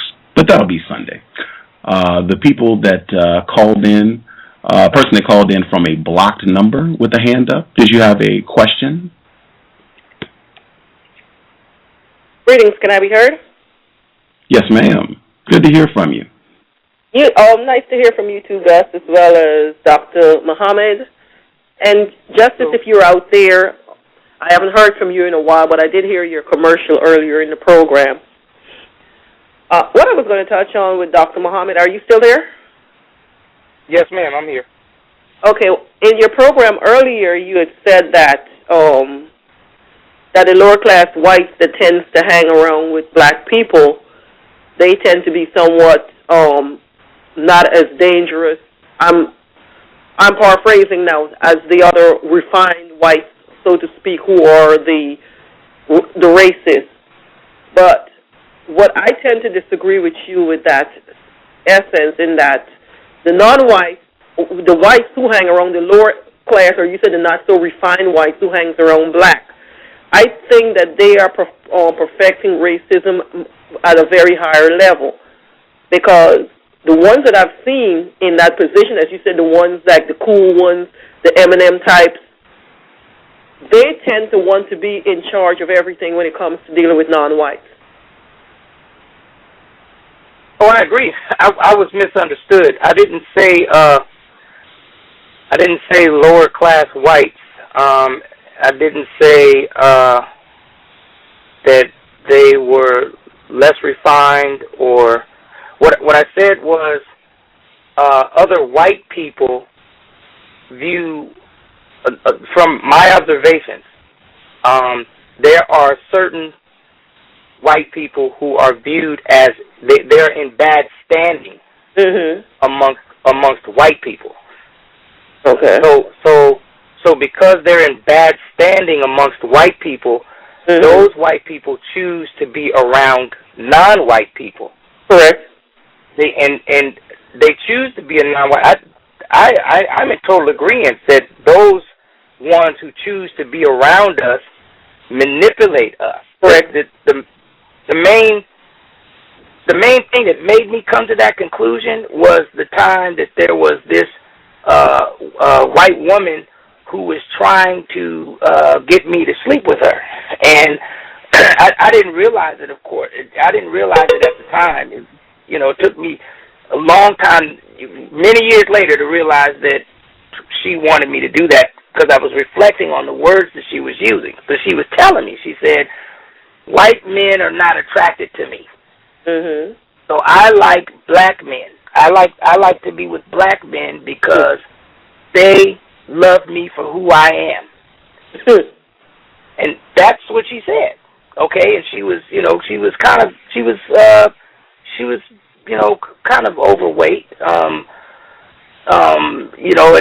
she explained that, a lot of white men had told her that she was fat, and, that they didn't like her, And so what I'm saying is that the ones who are in bad standing, and I was referring this to Katie. What I was saying was that with Katie, because she's around a lot of non-white people, she'll be able to make a decision one day. One day, she's going to come to the point where she can decide if she doesn't want to have anything to do with non-white people ever again, because she's a white person. There's places on this planet that she can go, and she won't have to ever have any contact with any non-white people. Only time she sees them is on the television, maybe, because there's places on the planet that don't show the stuff that's got non-white people in it. That is true, but wait, let me finish. Let me finish. So once she gets to that point, right, there are going to be some white people who are going to look at her and how she behaves, and they're going to decide whether or not they want her to be amongst them. If they say, no, we don't want you. We don't want you. We don't want you to be around us. She's going to decide to be around non-white people again. She's going to stay with the non-white people. What I'm saying is, let's say when she grows up, she decides that she wants to be with with white males. If she ends up with a white male and that white male sees that she's got two non-white so-called parents, two powerless parents, that white male's going to get the stepping. If he's a sophisticated racist, if he's a sophisticated white person, he's going to get the stepping. He's not going to want to have nothing to do with her. And she'll probably go out there and try to be with 10 white males, all of them deny her, reject her because she's coming from, got these non-white people that she's calling her sister, her brother, and her mama. And when they see all of that, they're not going to have nothing to do with her. So then, what's she going to have to choose then? She's going to choose to be with non-white males. She's going to choose to be with black males because none of the white males want her. That's all I'm saying. I'm not saying that nothing else about. I'm not saying anything like what you were saying. I was saying. I'm done. Sorry. You're good. You're good. Caller, hang tight. I wanted to get some of the other folks that called in really quick, and I'll make sure I get folks in before the 2-hour limit ends and I lose my switchboard.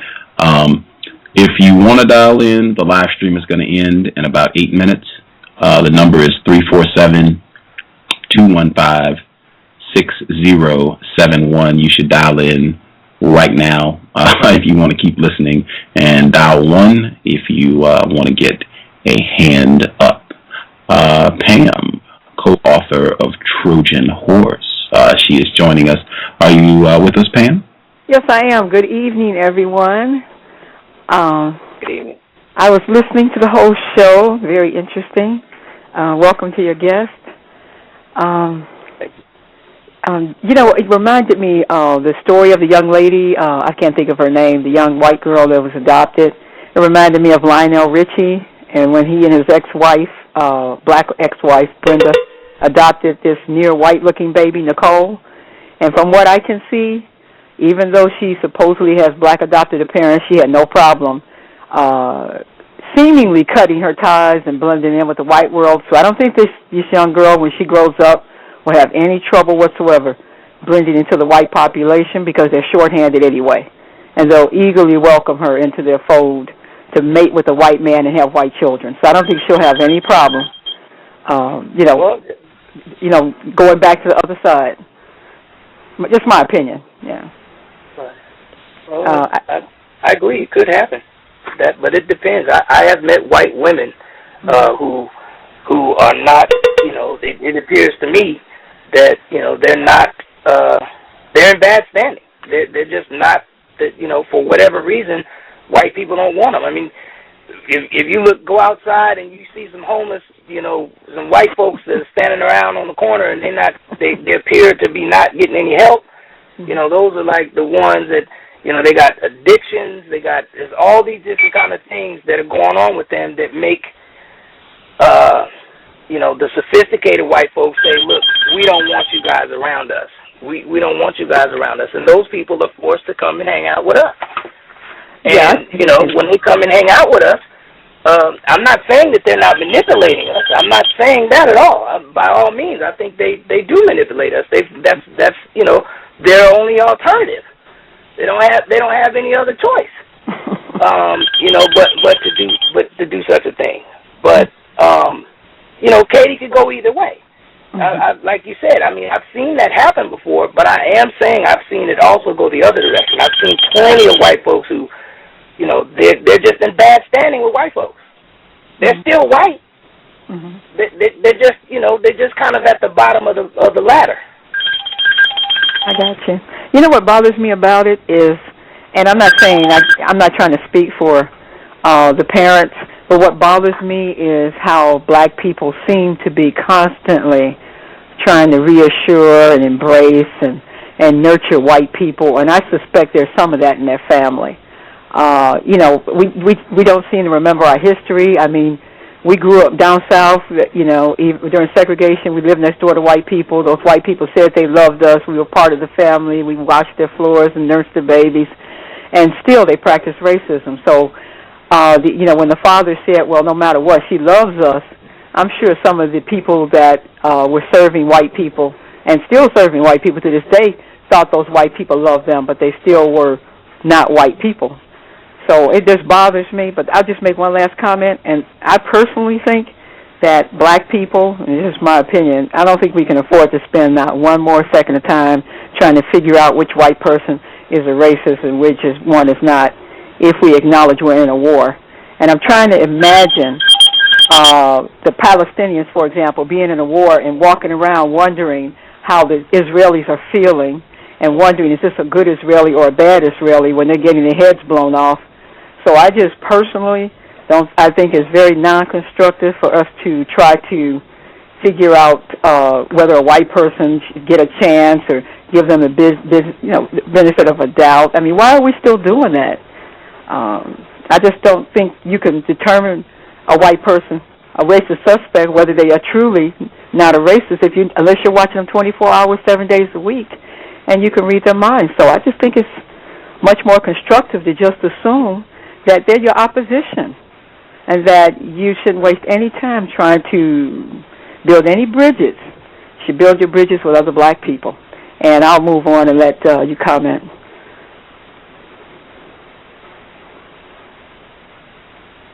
Okay, so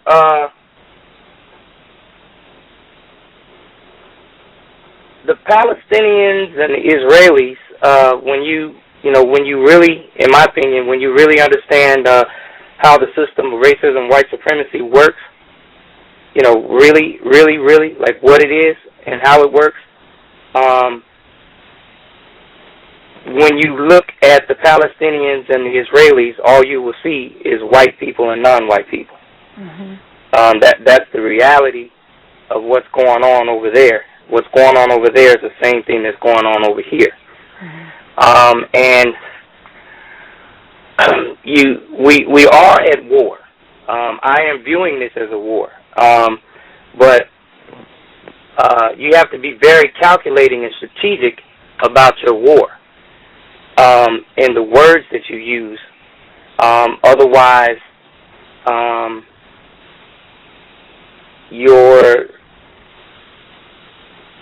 your movements, how you're going to strategize or how you're going to do things, is going to be stopped in its tracks. I mean, we're already,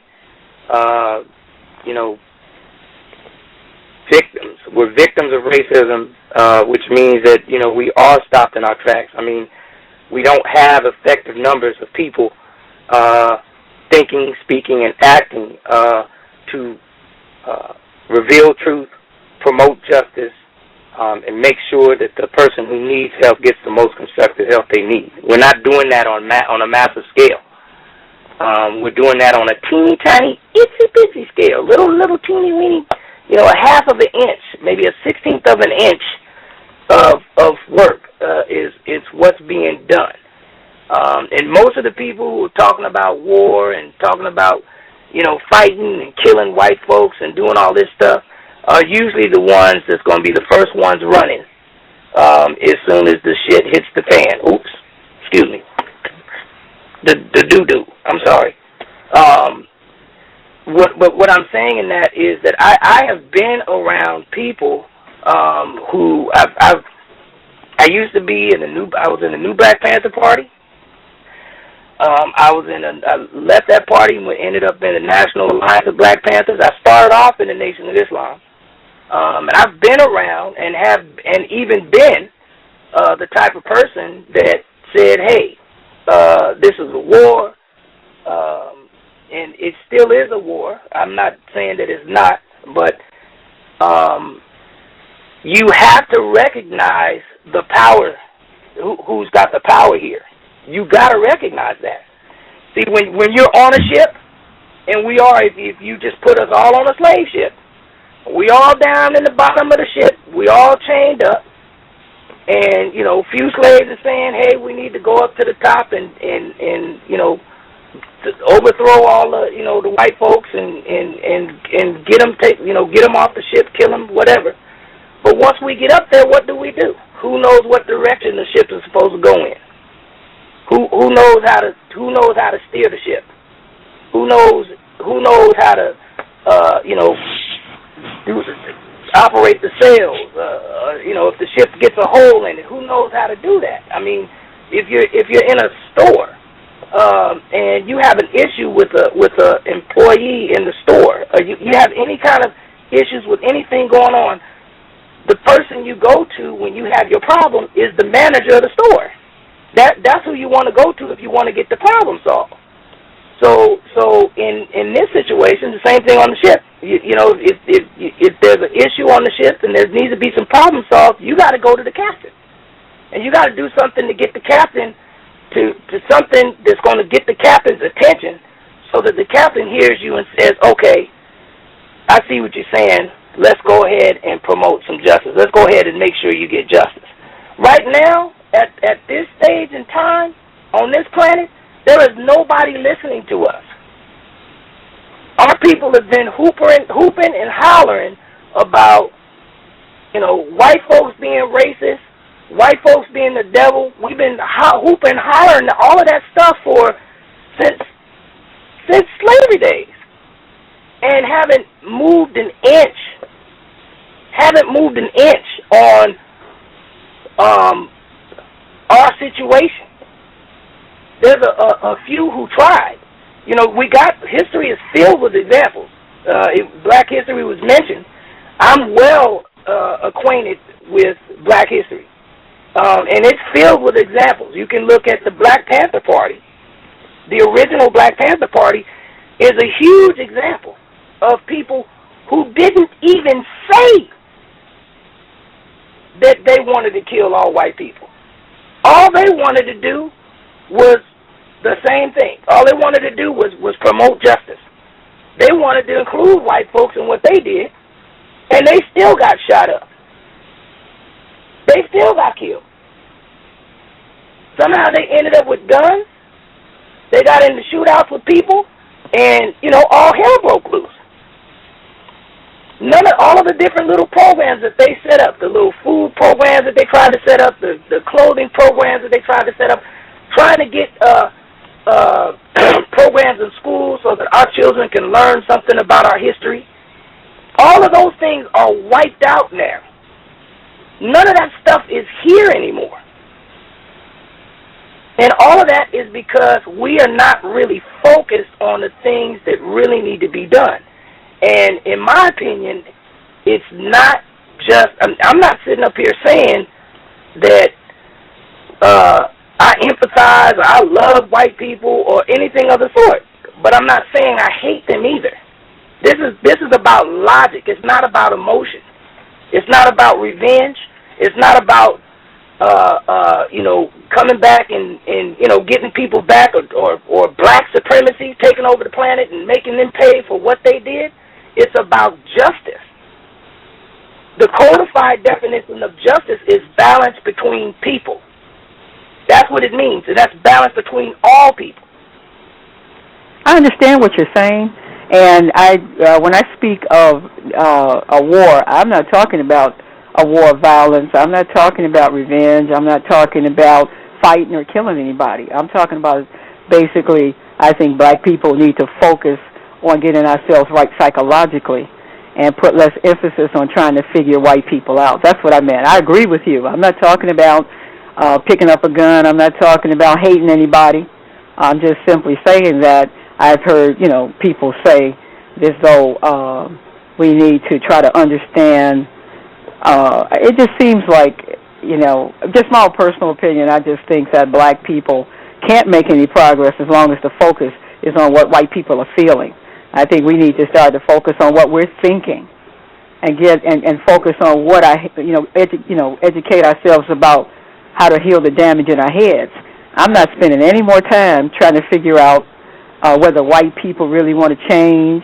I want to figure out what they're going to do, but I'm not concerned with what they're going to change because I think the track record is clear. The white supremacy system benefits them, and as long as it benefits them, they are going to practice it. And they even show little white babies who show a preference for white skin. So I think it's genetic. I think it's in their DNA.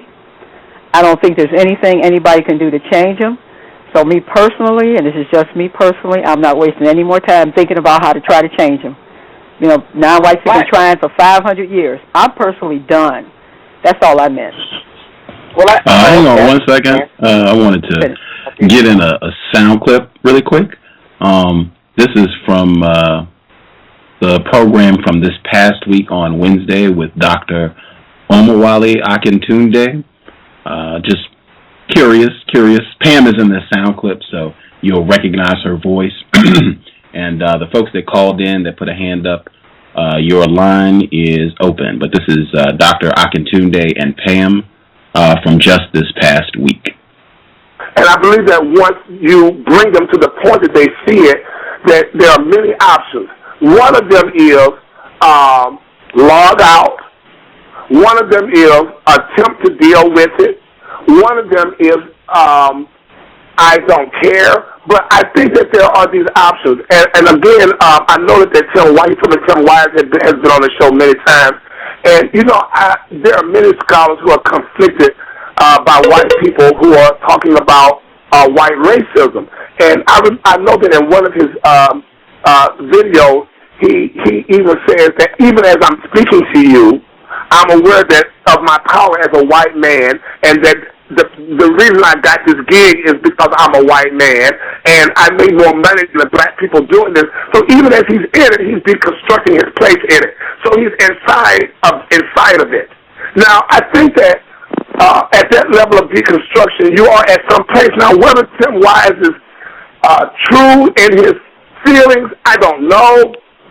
But I do believe that he's struggling with his white identity and trying to understand how it works from a point of understanding. Now, whether it's sincere or not, I don't know. But I do believe that there's this struggle for some white people. You know, I hear what you're saying, and I respect that because, you know, I could be wrong. But the one thing that to me separates black people from white people, that's like you have a partnership and one person is rich and the other person is poor. The rich person knows something the poor person doesn't. White people know something and on some level that black people do not understand, because white people have managed to take that understanding and totally control and oppress every non-white on the planet.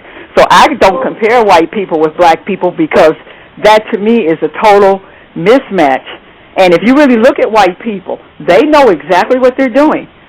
For example, this so-called black children dying in the street all the time. You don't see white people coming out and speaking about it. The so-called AIDS rate of black women being 15 times higher than the white female. My point is the things that affect black people, if those same things affected white people, they would have a much different reaction. So they know exactly what they're doing, in my opinion. And I personally think we're better off not trying to find the humanity in white people. We've been dealing with them for 500 years. Come on now, brother. We've been dealing with them for 500 years. They know that they're harming us. They know that we're hurting. They know that we're dying. And in 500 years, there is no misunderstanding on their part. And I think black people do themselves a great disservice when they try to humanize white people as white people try to dehumanize us. We have to consciously develop a separation, a psychological separation. Do not get caught up in their BS about I'm trying and I'm struggling. Because if they were trying and struggling, white supremacy would not be the most dominant force on the planet. So that means there's a hell of a lot of white people that's participating in it and condoning and enforcing it. So I would strongly, in my opinion, I could be wrong, but in my opinion, I ain't got time to feel sorry for them. I wonder about how they're feeling. I wonder about whether they're struggling. Frankly, like Scarlett O'Hara, and what Rhett Butler said to Scarlett O'Hara, frankly, my dear, I don't give a damn. And I'll let somebody else get on, but, please, I ain't got time for that. Oh, no, I absolutely love your commentary, and perhaps some fault to humanitarian that I need be. But, again, that is from this past week, Wednesday, with Dr. Omowale Akintunde. And I have Trojan Horse, Death of a Dark Nation. On page 11, it says, anti-racists like Tim Wise have dedicated time and energy to the fight against racism and injustice. Former school teacher and anti-racism activist Jane Elliott, the creator of the famous blue-eyed, brown-eyed exercise, has taught countless numbers of white students and adults what it is like to walk in a colored child's moccasins for a day, end quotes. While these white individuals and organizations represent the minority, it is important to acknowledge their courageous contributions to the fight against racism. We must tell the whole truth, not half-truths, to the best of our ability. And I just wanted to comment, because I think this section did get revised, but I was like, wow, this does kind of sound similar to what Dr. Akintunde was saying. Right. Pam, what are your thoughts? My thoughts is we were, that was at a time we were less confused. More confused. And thanks to C.O.W.S, and thanks to the listeners, and thanks to some of the other guests, we are also learning. I think at that point we were trying to create a balance, and we were, I'm going to just tell you straight out, we were wrong. We were incorrect. And that part will be taken out of the next edition. We're going to revise it sometime this next month. And so, again, we're still learning, and, I don't feel that way now. So, that will be taken out. Because after listening to all these different experiences and all these different, the guests, and then thinking about it, it just really did. And then hearing Tim Wise on C.O.W.S, and particularly Tim Wise calling Dr. Welsing's brilliant research and analysis pseudo-bullshit, science? Pseudo-scientific bullshit. Right. So you get your wake-up calls, and so, the whole thing is not to be so arrogant and ego-driven that you can't admit that you made a mistake. We made a mistake, so we're going to correct that mistake. So thank you, C.O.W.S. Thank you, Gus. Thank you, Justice. Thank you, all the guests, all the callers. We're still improving on what we're doing. May I interject? Feel free. Oh, okay. So, what I just wanted to say that none of this should be about feelings at all. We should not be concerned about how white people feel, because what they are doing is just business. Racism, white supremacy is a business, and therefore the fight against it should be a business as well. There should not be any emotion involved in whatever it is that we're trying to do to eliminate racism, white supremacy. It's all strictly business, and so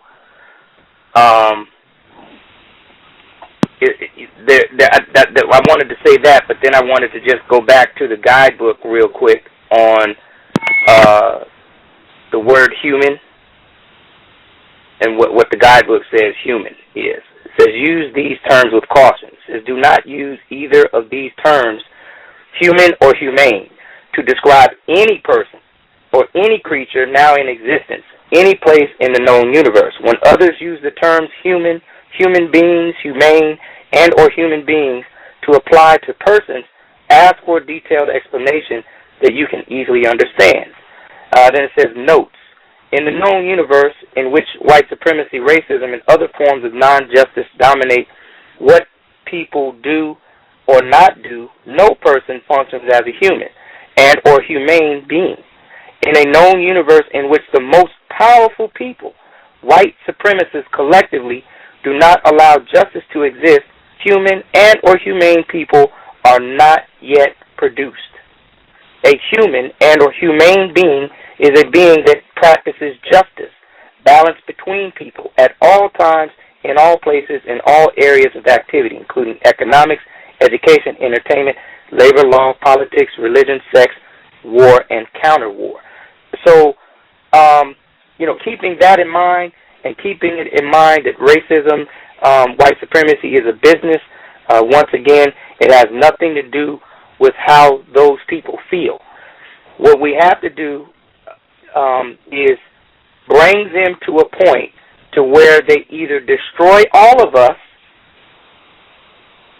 or they give us justice. That's the point that it has to be brought to. And that is only going to happen when something is done that's going to get their attention.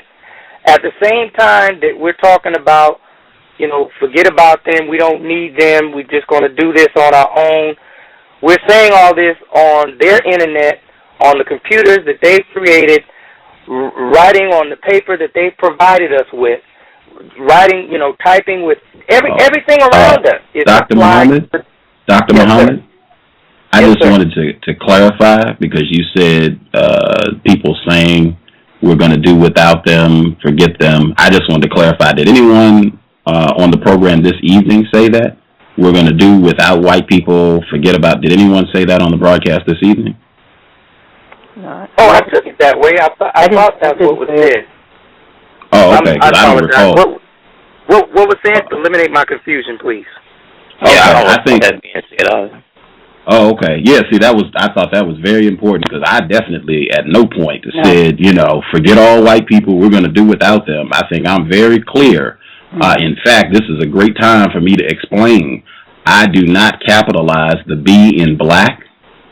I always capitalize the W in white, because I make a point of stressing the domination that white people exercise over non-white people worldwide, because in my opinion, non-white people are not honest about that. So I try to stress that at all times. Someone asked if that was a guest, if they had a title or something where they not capitalized the B in black, and that was not the case. Although if a guest has a book or something and they capitalize it, I will, comply with whatever they do. But if it's just me speaking, I do not capitalize the B for that reason. But yeah, I do not say, we're going to do without white people. I acknowledge the white people here, they are in charge of this station. They allow me to do this. They could take that privilege away at any time. So I didn't say that. The only thing I was saying was that I believe that all white people are racist, period. I think that is true. Either it is or it's not. But I don't think myself or anyone said anything close to, we're going to do without white people, we don't need them, I don't think anyone here said that. We're going to have a whole lot of white people on the show this week. Well, if they're the dominant ones, if we all agree that they're the dominant ones, they're dominating us and subjugating us, and they're the most powerful, how then do you get their attention? Get their attention to do what? Produce justice. Not going to do it. Do you get their attention to produce justice? Right. Do you think white people, when you say attention? Oh, wait a minute, I had a question. They're the powerful ones, right? I had a question. I got a question. Oh, I have a question. Okay. Get their attention to produce justice. So are you saying that the problem is that non-white people do not have white people's attention? Yes. We don't have their attention to produce justice. That's correct. They don't pay us any attention. The only time they look in our direction is if we're doing something, if somebody's doing something that's going to ruin their situation. If somebody's doing something that's going to be a threat to racism, white supremacy, then you got their attention. But if you're not doing that, there's nothing. And they already know the first thing, at least in my opinion, the first thing they're going to expect you to say is that they're racist. That's automatic. That already gets people's attention. Calling white people racist is old. It's been something that's been done. It's just like them calling us niggers. It's not. It's nothing. Oh, wait a minute. I want to. Wait a minute. This is important too, because I don't think anyone on the line said that the thing to do is to go and call white people racist. Did you hear that at any point on the program? Anyone make a suggestion that non-white people should go and call white people racist? Oh. No, I didn't hear that. Okay, I'm confused again. I misheard. I don't mean saying just going out and saying it, but what I am saying is that the person that has all the power is all I'm saying. When you're talking to somebody that has all the power, the decision maker, right? When you want the decision maker to, if the decision maker has all of the power, then that means that they have the power to change things. They got the power to either make things worse for you or to make things better for you, because they're the decision maker. they have all of the power. So that means that if you realize that you don't make any decisions and they're making all the decisions, you want your situation to change, you have to either get yourself out of the situation or go to the decision maker. And to me, this situation is so deep that the only way you can get yourself out is either to kill yourself or to stay here and suffer and keep working on the decision makers to change their decision. That's what I'm saying. Dr. Muhammad? Yes, ma'am. This is Pam. It just seems like we've spent quite a bit of time trying to get their attention. We've spent quite a bit of time trying to get them to produce justice, and they've refused. I do think maybe you were talking about when you said somebody said that let's forget about white people.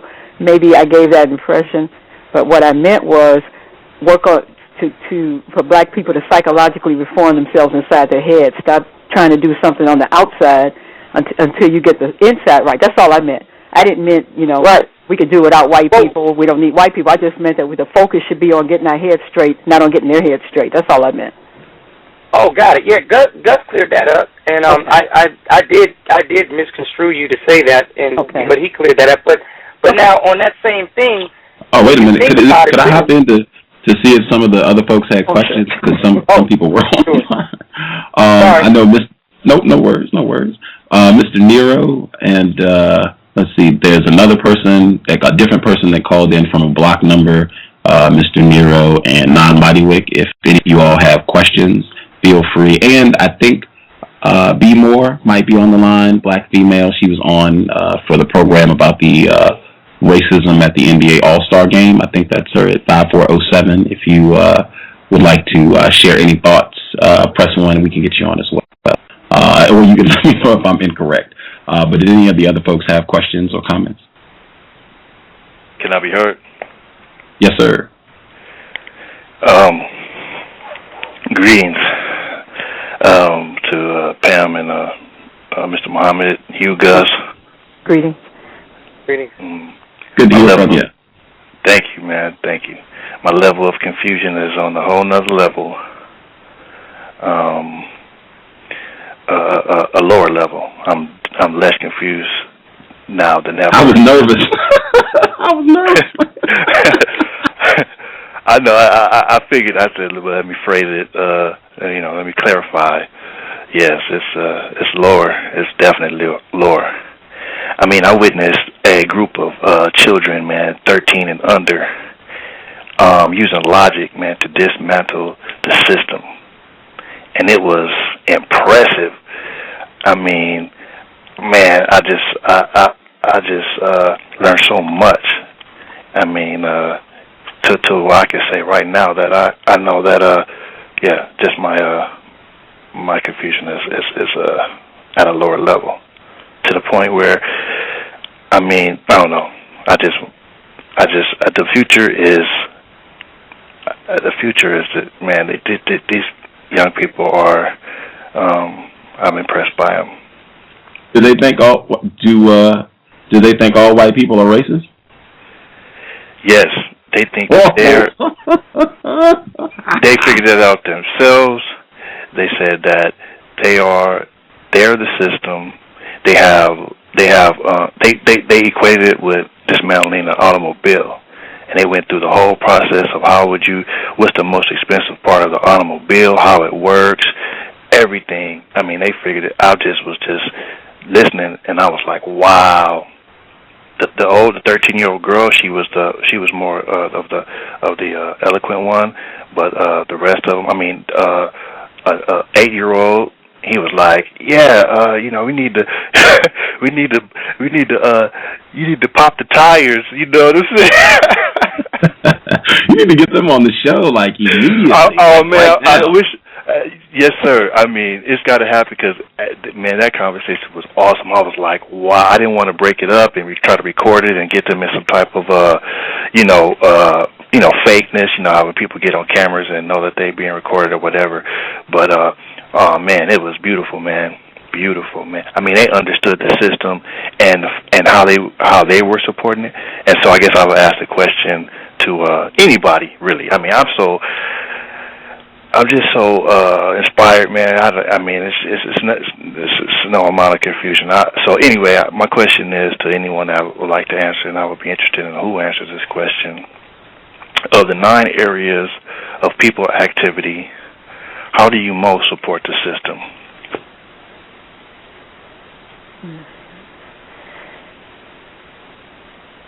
Probably would have to be, I would say, economics. War. Sex. Economics and all 9. I support the system in all 9 major areas.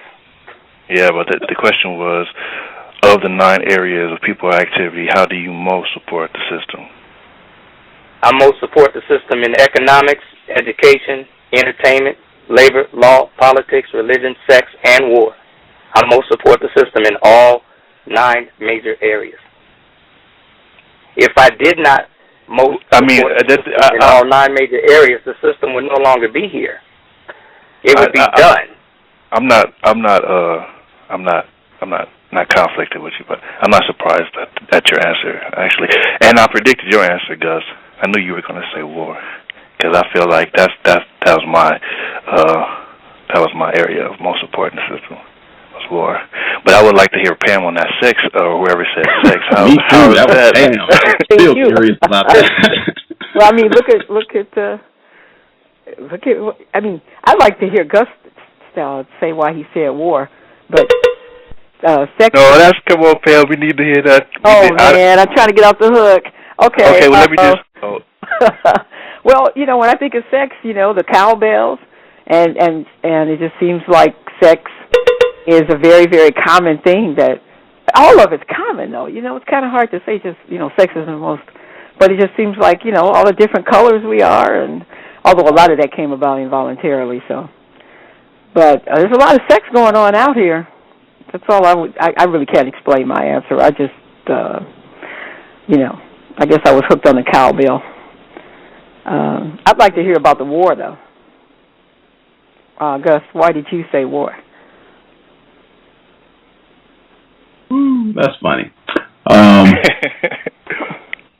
I said war because, in all areas, I feel like I have really neglected war. That's one thing that I appreciated about Irritated Genie, a.k.a. Ayo Kamathi, to my knowledge still employed with Homeland Security, is that he discussed counter-war, and most non-white people I know, that's just an area that they do not discuss. And I've had tons of non-white people tell me that they're not even comfortable reading Mr. Fuller's book and the section on counter-violence. And I feel like I've woefully neglected that area of people activity on the program. I feel like we've covered, all kinds of subjects. We really have been very absent on counter-violence and war, both on the program and in my day-to-day existence. I'm really not doing anything in terms of counter-violence against racist man and racist woman. And I think if we could codify efforts in that area, I think we would have white people's undivided attention. I think you're right. People are, it's not the most comfortable, probably the least comfortable out of all the areas. Is violence only when you say violence, so you're talking about physical? Mighty Wick, you got to speak up quite a bit. Okay, is that better? Yes, sir. Oh yeah, you said violence. I think when you was giving your response, are you just talking about physical violence? I think I said counter-violence. Did I say violence or counter-violence? Counter. Yes. Okay. I thought I said counter-violence. When I say counter-violence, I mean actual physical violence, force of some nature. Yeah. Is that clear? Yes. The thing is that all of those areas they interact. So if you are effective in one of those major areas at countering racism, you are using counter war. You might not be using counter violence, but you are using the war section if you're effective at it. All of those areas, politics is people relations. So anytime you relate with people in the area of economics, you're following the politics part. Anytime you are educating people about the code and you're still learning, you're constantly learning about things every day, you are countering, you're resisting the system, because the system functions off you not learning or using what you learn to in a direction that would counter whatever racist acts are being launched against us. So, I mean, they all interact. So, I kind of understand, the question, but that's why I said in all of the areas, because they're all related. But I just wanted to say before that, historically speaking, there hasn't been enough of us attempting to counter racism. There just hasn't been enough. That's the main reason why, in my opinion, white folks haven't looked in our direction. And what I'm saying, or we've got their attention, is because there just hasn't been enough. There hasn't been enough of us in the war areas. There hasn't been enough of us in any of those 9 major areas that are doing that. In the beginning of the code, Mr. Fuller mentions an effective number. There has to be an effective number of us. And I've calculated that effective number would be 8 million. There's 40 million of us in the so-called United States. So 8 million out of that 40 million should be an effective number enough to get the white folks on this side of the planet's attention. How did you come up with that number? I came up with that number based off of a principle that's called the 80-20 rule, which basically is used in business. It means that 20% of the people are responsible for 80% of the things that happen in a business. Usually, it's an economic principle started by this racist suspect by the name of Pareto.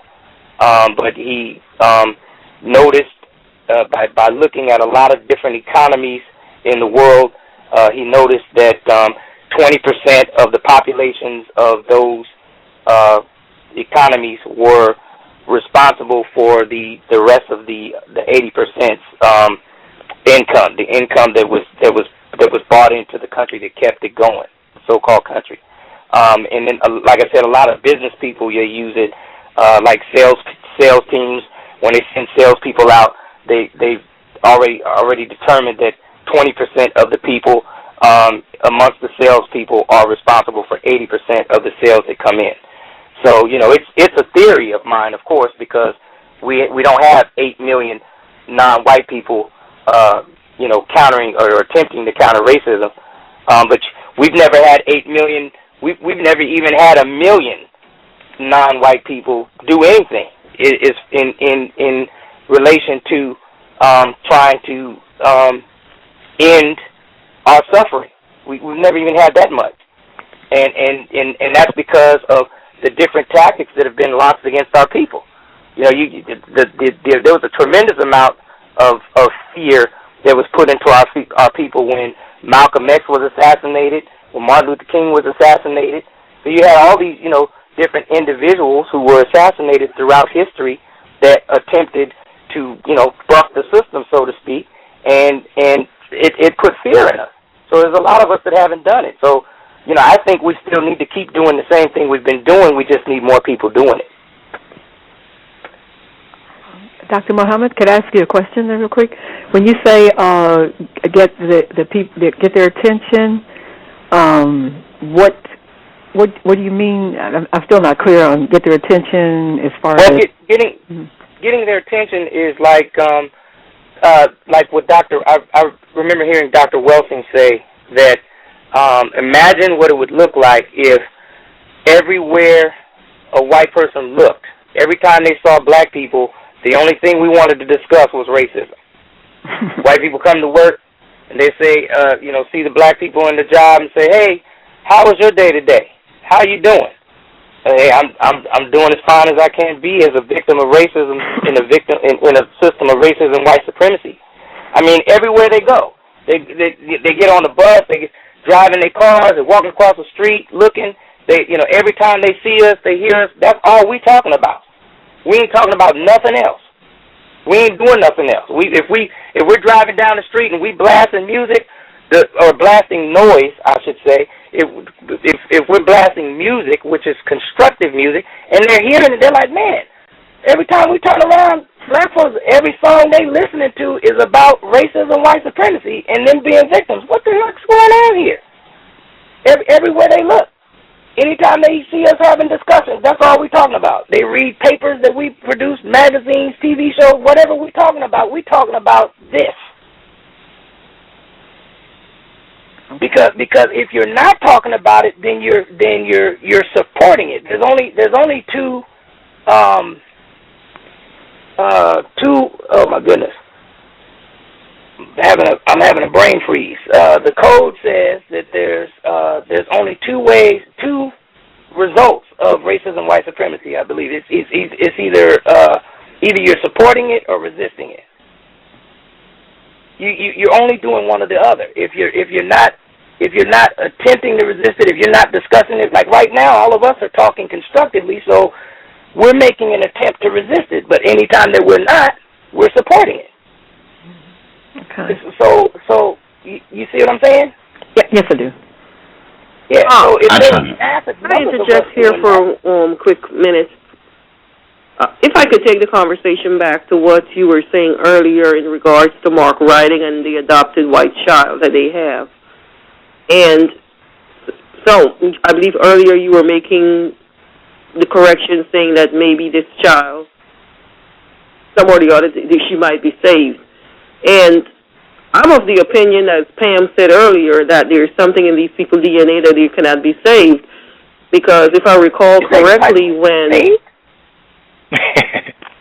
I didn't say she might be saved. Saved from what? Well, I'm using the wrong terminology. Let me correct myself. I mean to say that she might be able to, some or the other, come around, so to speak, towards the system of justice, or maybe recognize that non-white.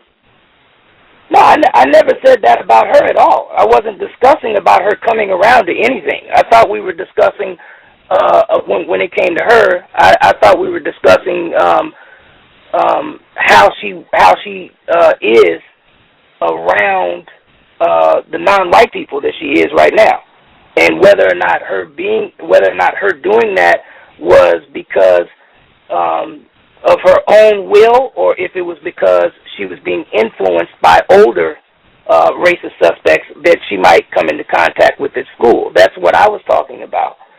And what I said was, when she gets to a point where she's going to do it on her own, where she's not going to have any influence from other white folks, because there'll be a time where she's like running on automatic, is what I mean, like, so to speak. She's kind of like just no more influence from any other white folks.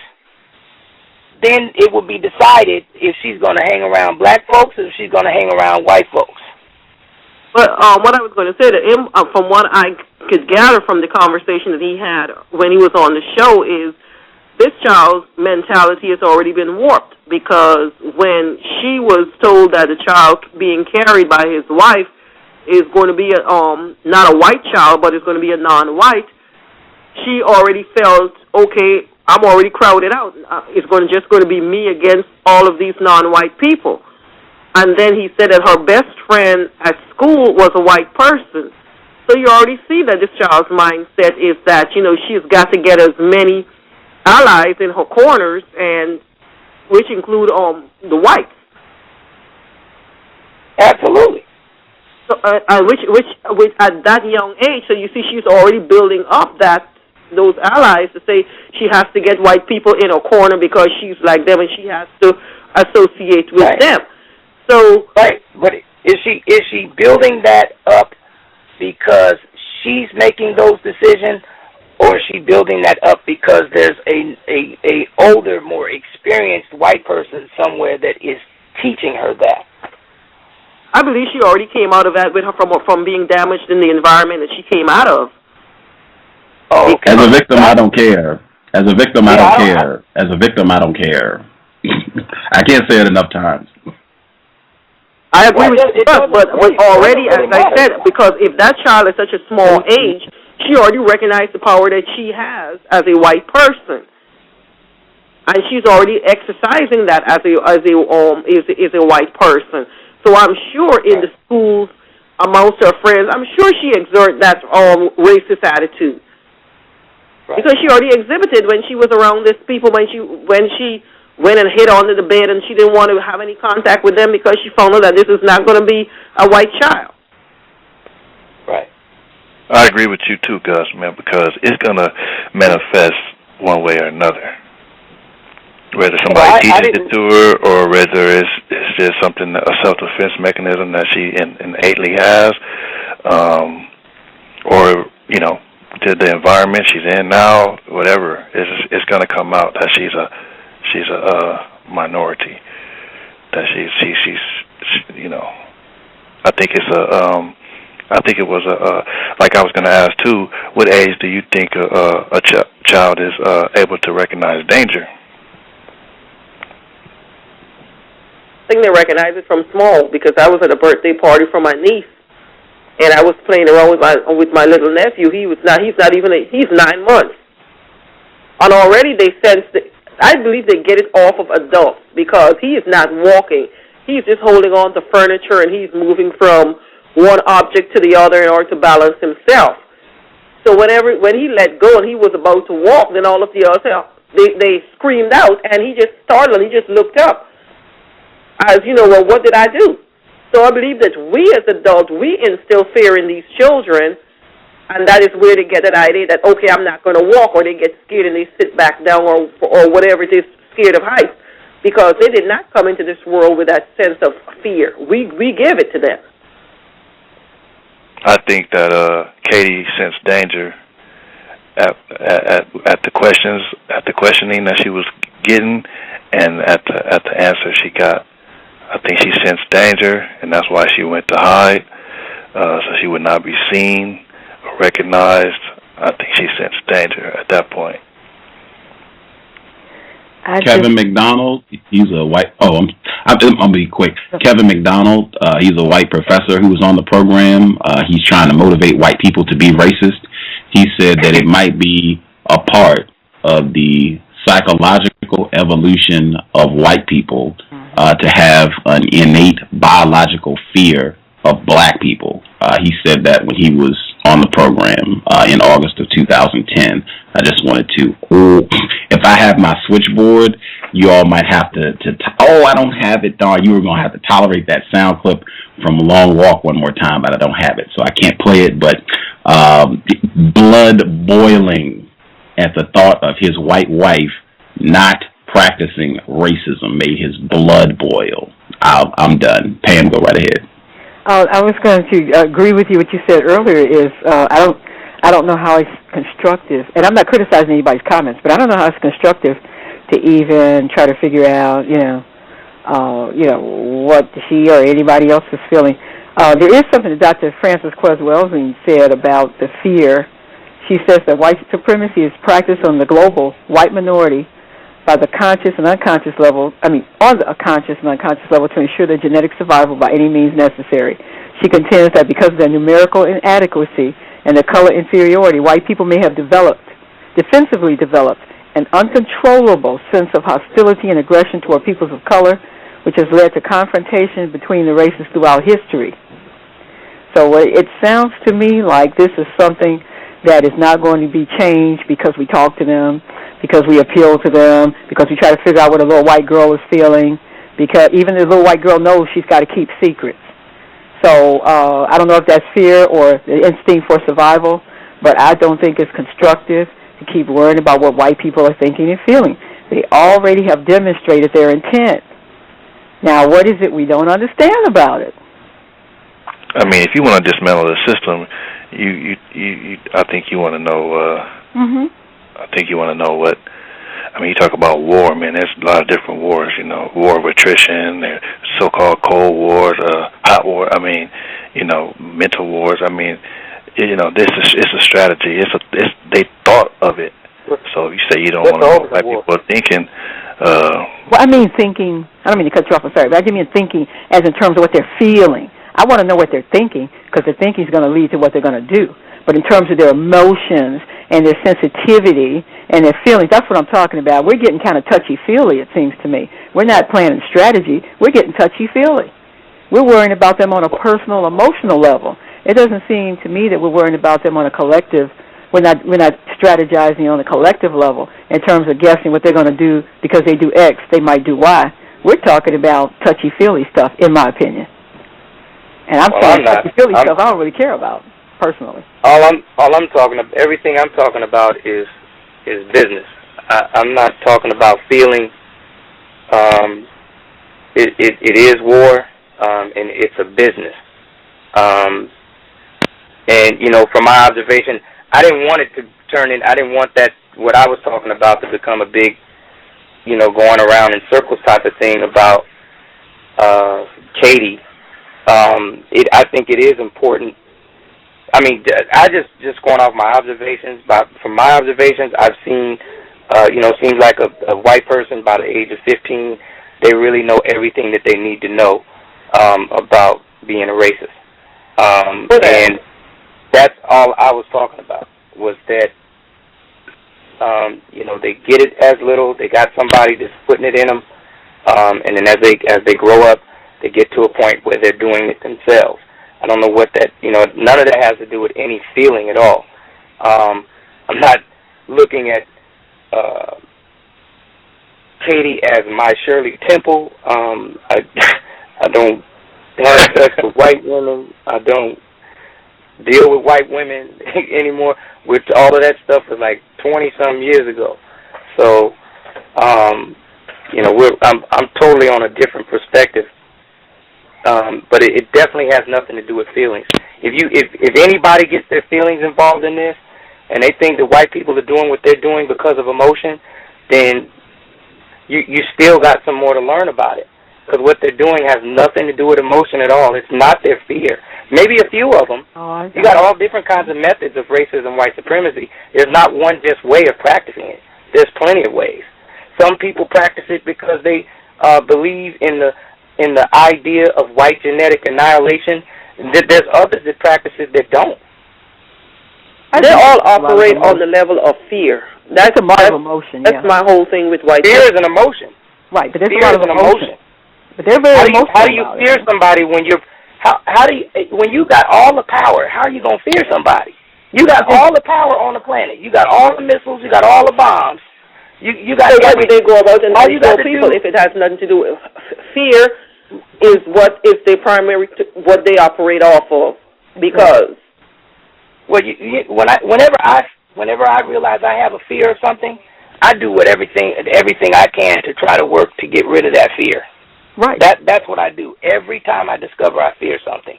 Well, then what about the system they created? On our level, totally different from these people. These people coming out of a cave system, they don't operate like that. That's how everything is motivated. You just have to look around. Did you say they're coming out of a cave system? Well, they came from an environment that was a very stressful and very precarious environment, and I do believe there's some fear bred into them because they came up through a hostile environment, and their whole attitude towards the world has been one of meeting the world with hostility. Hostility behind all hostility is fear. There is a tremendous amount of emotion behind their behavior. How long has it? Well, just a question. How long have they been out of that environment? How long have they been out of the cave environment? But it's still a part of their DNA. It has not left them. I don't think it's ever left. So then, you know, once again, so in one aspect, then you in a way you're promoting. If you think that white people are white because of genetics, then or their DNA, or they behave a certain kind of way because it's in their DNA, then in some aspects, in my opinion, you're promoting racism, white supremacy. I just because no, but I'm recognizing it for how they act, because they act on a fear level. Look how they look what's going on around the world right now. They promote fear amongst each other, amongst other non-whites, in order for them to get away and do whatever they said they want. The uprising across North Africa and the so-called Middle East, the United States with the economy, everything is operating on a fear level, because that is the primal level of how they know how to manipulate and how to control systems. Right, but what you're witnessing is white folks playing chess with non-white people. That's all you're witnessing. You're amongst themselves. White people on one side that's manipulating some non-white people that they consider theirs, and then you got some white people on the other side that's manipulating the non-white people that they consider theirs, and they got those non-white people battling against each other. But if they had no fear, they would have no need to control. Fear is just a motivational tactic. It's just a motivational tactic. It's not something that you use on everybody. Everybody is not motivated by fear. So, and what I'm saying is that if you know all the different forms of motivation to motivate somebody, and you're talking to that person, you're trying to get them motivated, so you figure out what their motivation is. Sometimes it's fear, sometimes it's not. There's other things. And white people don't always motivate people to do things based on fear. They try to deceive you in it. I see 90% of the time their level of getting you to do things is to stress fear, because it starts off with the religion. The religion has fear in it. Everything in the religion, you have to fear God. You have to fear going to hell. It's all about fear. That's how they operate. I see. One thing, if they're becoming genetically extinct, and if you look at their behavior across the planet, the levels of genocide, they write about it, they talk about it. I've heard white people talk about it, how Europe is going to be depopulated in 25 years. They are operating, I believe, as Dr. Francis C.O.W.S says, that their primary motivation is fear of genetic annihilation. When you have to be in control of everything and everybody to the extent you want to play God, you are operating with a tremendous amount of fear. When you have to be superior to other people, you are operating with a tremendous sense of insecurity and inferiority. Their whole modus operandi is fear. They just happen to have power, so they can be cool and calm when they're killing you. But behind everything is their fear. They know who black people are. They know who we are. They know that we don't know. And that's why they spend all this energy and effort to make sure that they keep us in the dark. That's why they didn't want slaves to read. That's fear. You don't want the slaves to become educated. That's fear. That's all I'm saying. Why don't they destroy us? Don't they have the power to destroy us? Because that is not beneficial to them at this particular time. They need us as well as they. They plan on killing most of us. Quite honestly. There you go. But there you go. You said it. They need us. So in some respects they need us. In some respects they don't. Right. And that's an emotion right there. But yeah, they need us. So our mere being here. The mere presence of having non-white people. If there were no non-white people on the planet, there would be no reason to be a white supremacist. Exactly. There'd be no reason. They don't need as many of us. And I'm telling you right now, they talk about it. They talk about depopulating the planet. They talk about reducing the population by 90%. They have an article right here that talks about white global numbers inadequacy, and the black population is supposed to double, and their population is supposed to decrease. These people are I just personally, I guess we just have to agree to disagree. I think there's a tremendous amount of emotion in their behavior. We can disagree to disagree. Yeah, we can. I mean, I'm listening to you. I'm trying to learn. In my opinion, I believe that there are lots of them that operate on emotion. But I believe that the smartest, most sophisticated, most powerful amongst them don't do that. It's strictly business. For the ones who are the smartest, the most powerful, most sophisticated, it's strictly business. It has nothing to do with emotion at all. For those ones, can I say something? Sorry.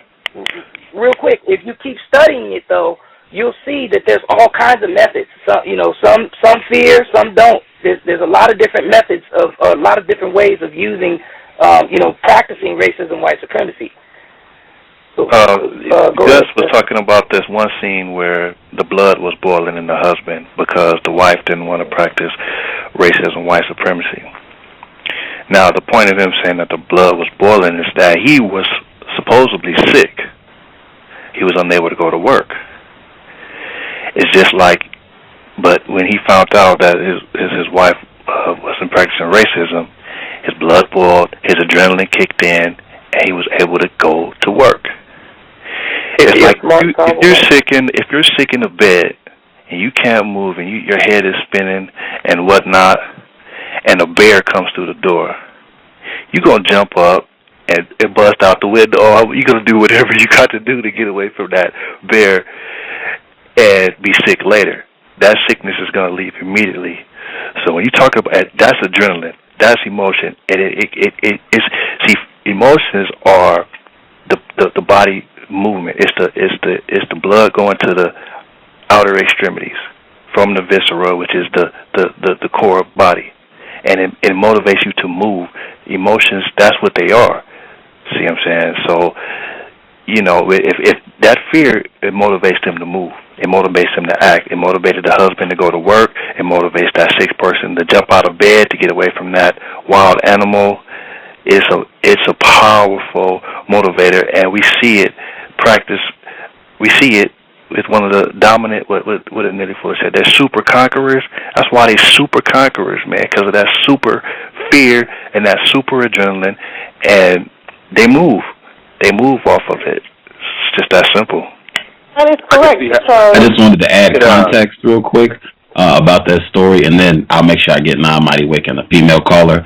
In that story where the gentleman, his blood boils because of racism, this was a very refined racist. He was not telling racist jokes when other people were, and when other white people were being explicitly racist, he said, hey, we should not be getting upset. Let those black people sit wherever they want. We should not let this get out of hand. He was extremely refined about how racism and white supremacy should be practiced until his blood boiled. I guess we'll do females and then male, female, then male. So a female caller and then Mighty Wick. If you all can both take like a minute, because we have 3 minutes left, so you all can both take 1 minute. Female caller, go right ahead. Okay, what I was going to say is fear has always been the motivating factor. If they don't fear themselves, white people, they put it into the non-whites to fear somehow or the other the consequences of whatever it is that's going to happen to them. And that's how they happen to operate. I was just watching on the news earlier today. They were saying that the population in Texas is now a majority 2-to-1 of non-whites towards white. And the whites who are in the majority, they are dying off. So now you're seeing where the motivation for these people to come to change their textbook and to rewrite everything and to change the immigration laws.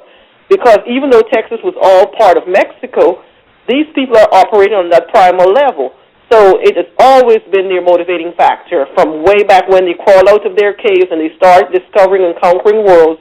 It has always been to put fear into their opponents in order for them to give up easily.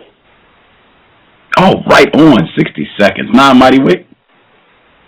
Okay, yeah, I'll probably be quicker than that, I think. I was just going to say, I could see how, fear could motivate a person, or particularly racist man or racist woman, to get on the job of doing the business, and so that I didn't see that movie, but that scene to me just sounds like, he was sick, he noticed that he was feeling under the weather, didn't feel like working, but he saw his partner slacking on the job, and he's like, well, the business got to go on anyway, so I need to compensate for my partner slacking and get on the job of, picking up the slack. And so, I personally, we'll probably have to save it for another show. I don't know the significance of trying to determine if it's, if these people are doing it out of fear or whatever else, but, at the end of the day, he was getting back on his job, and I think that's definitely relevant.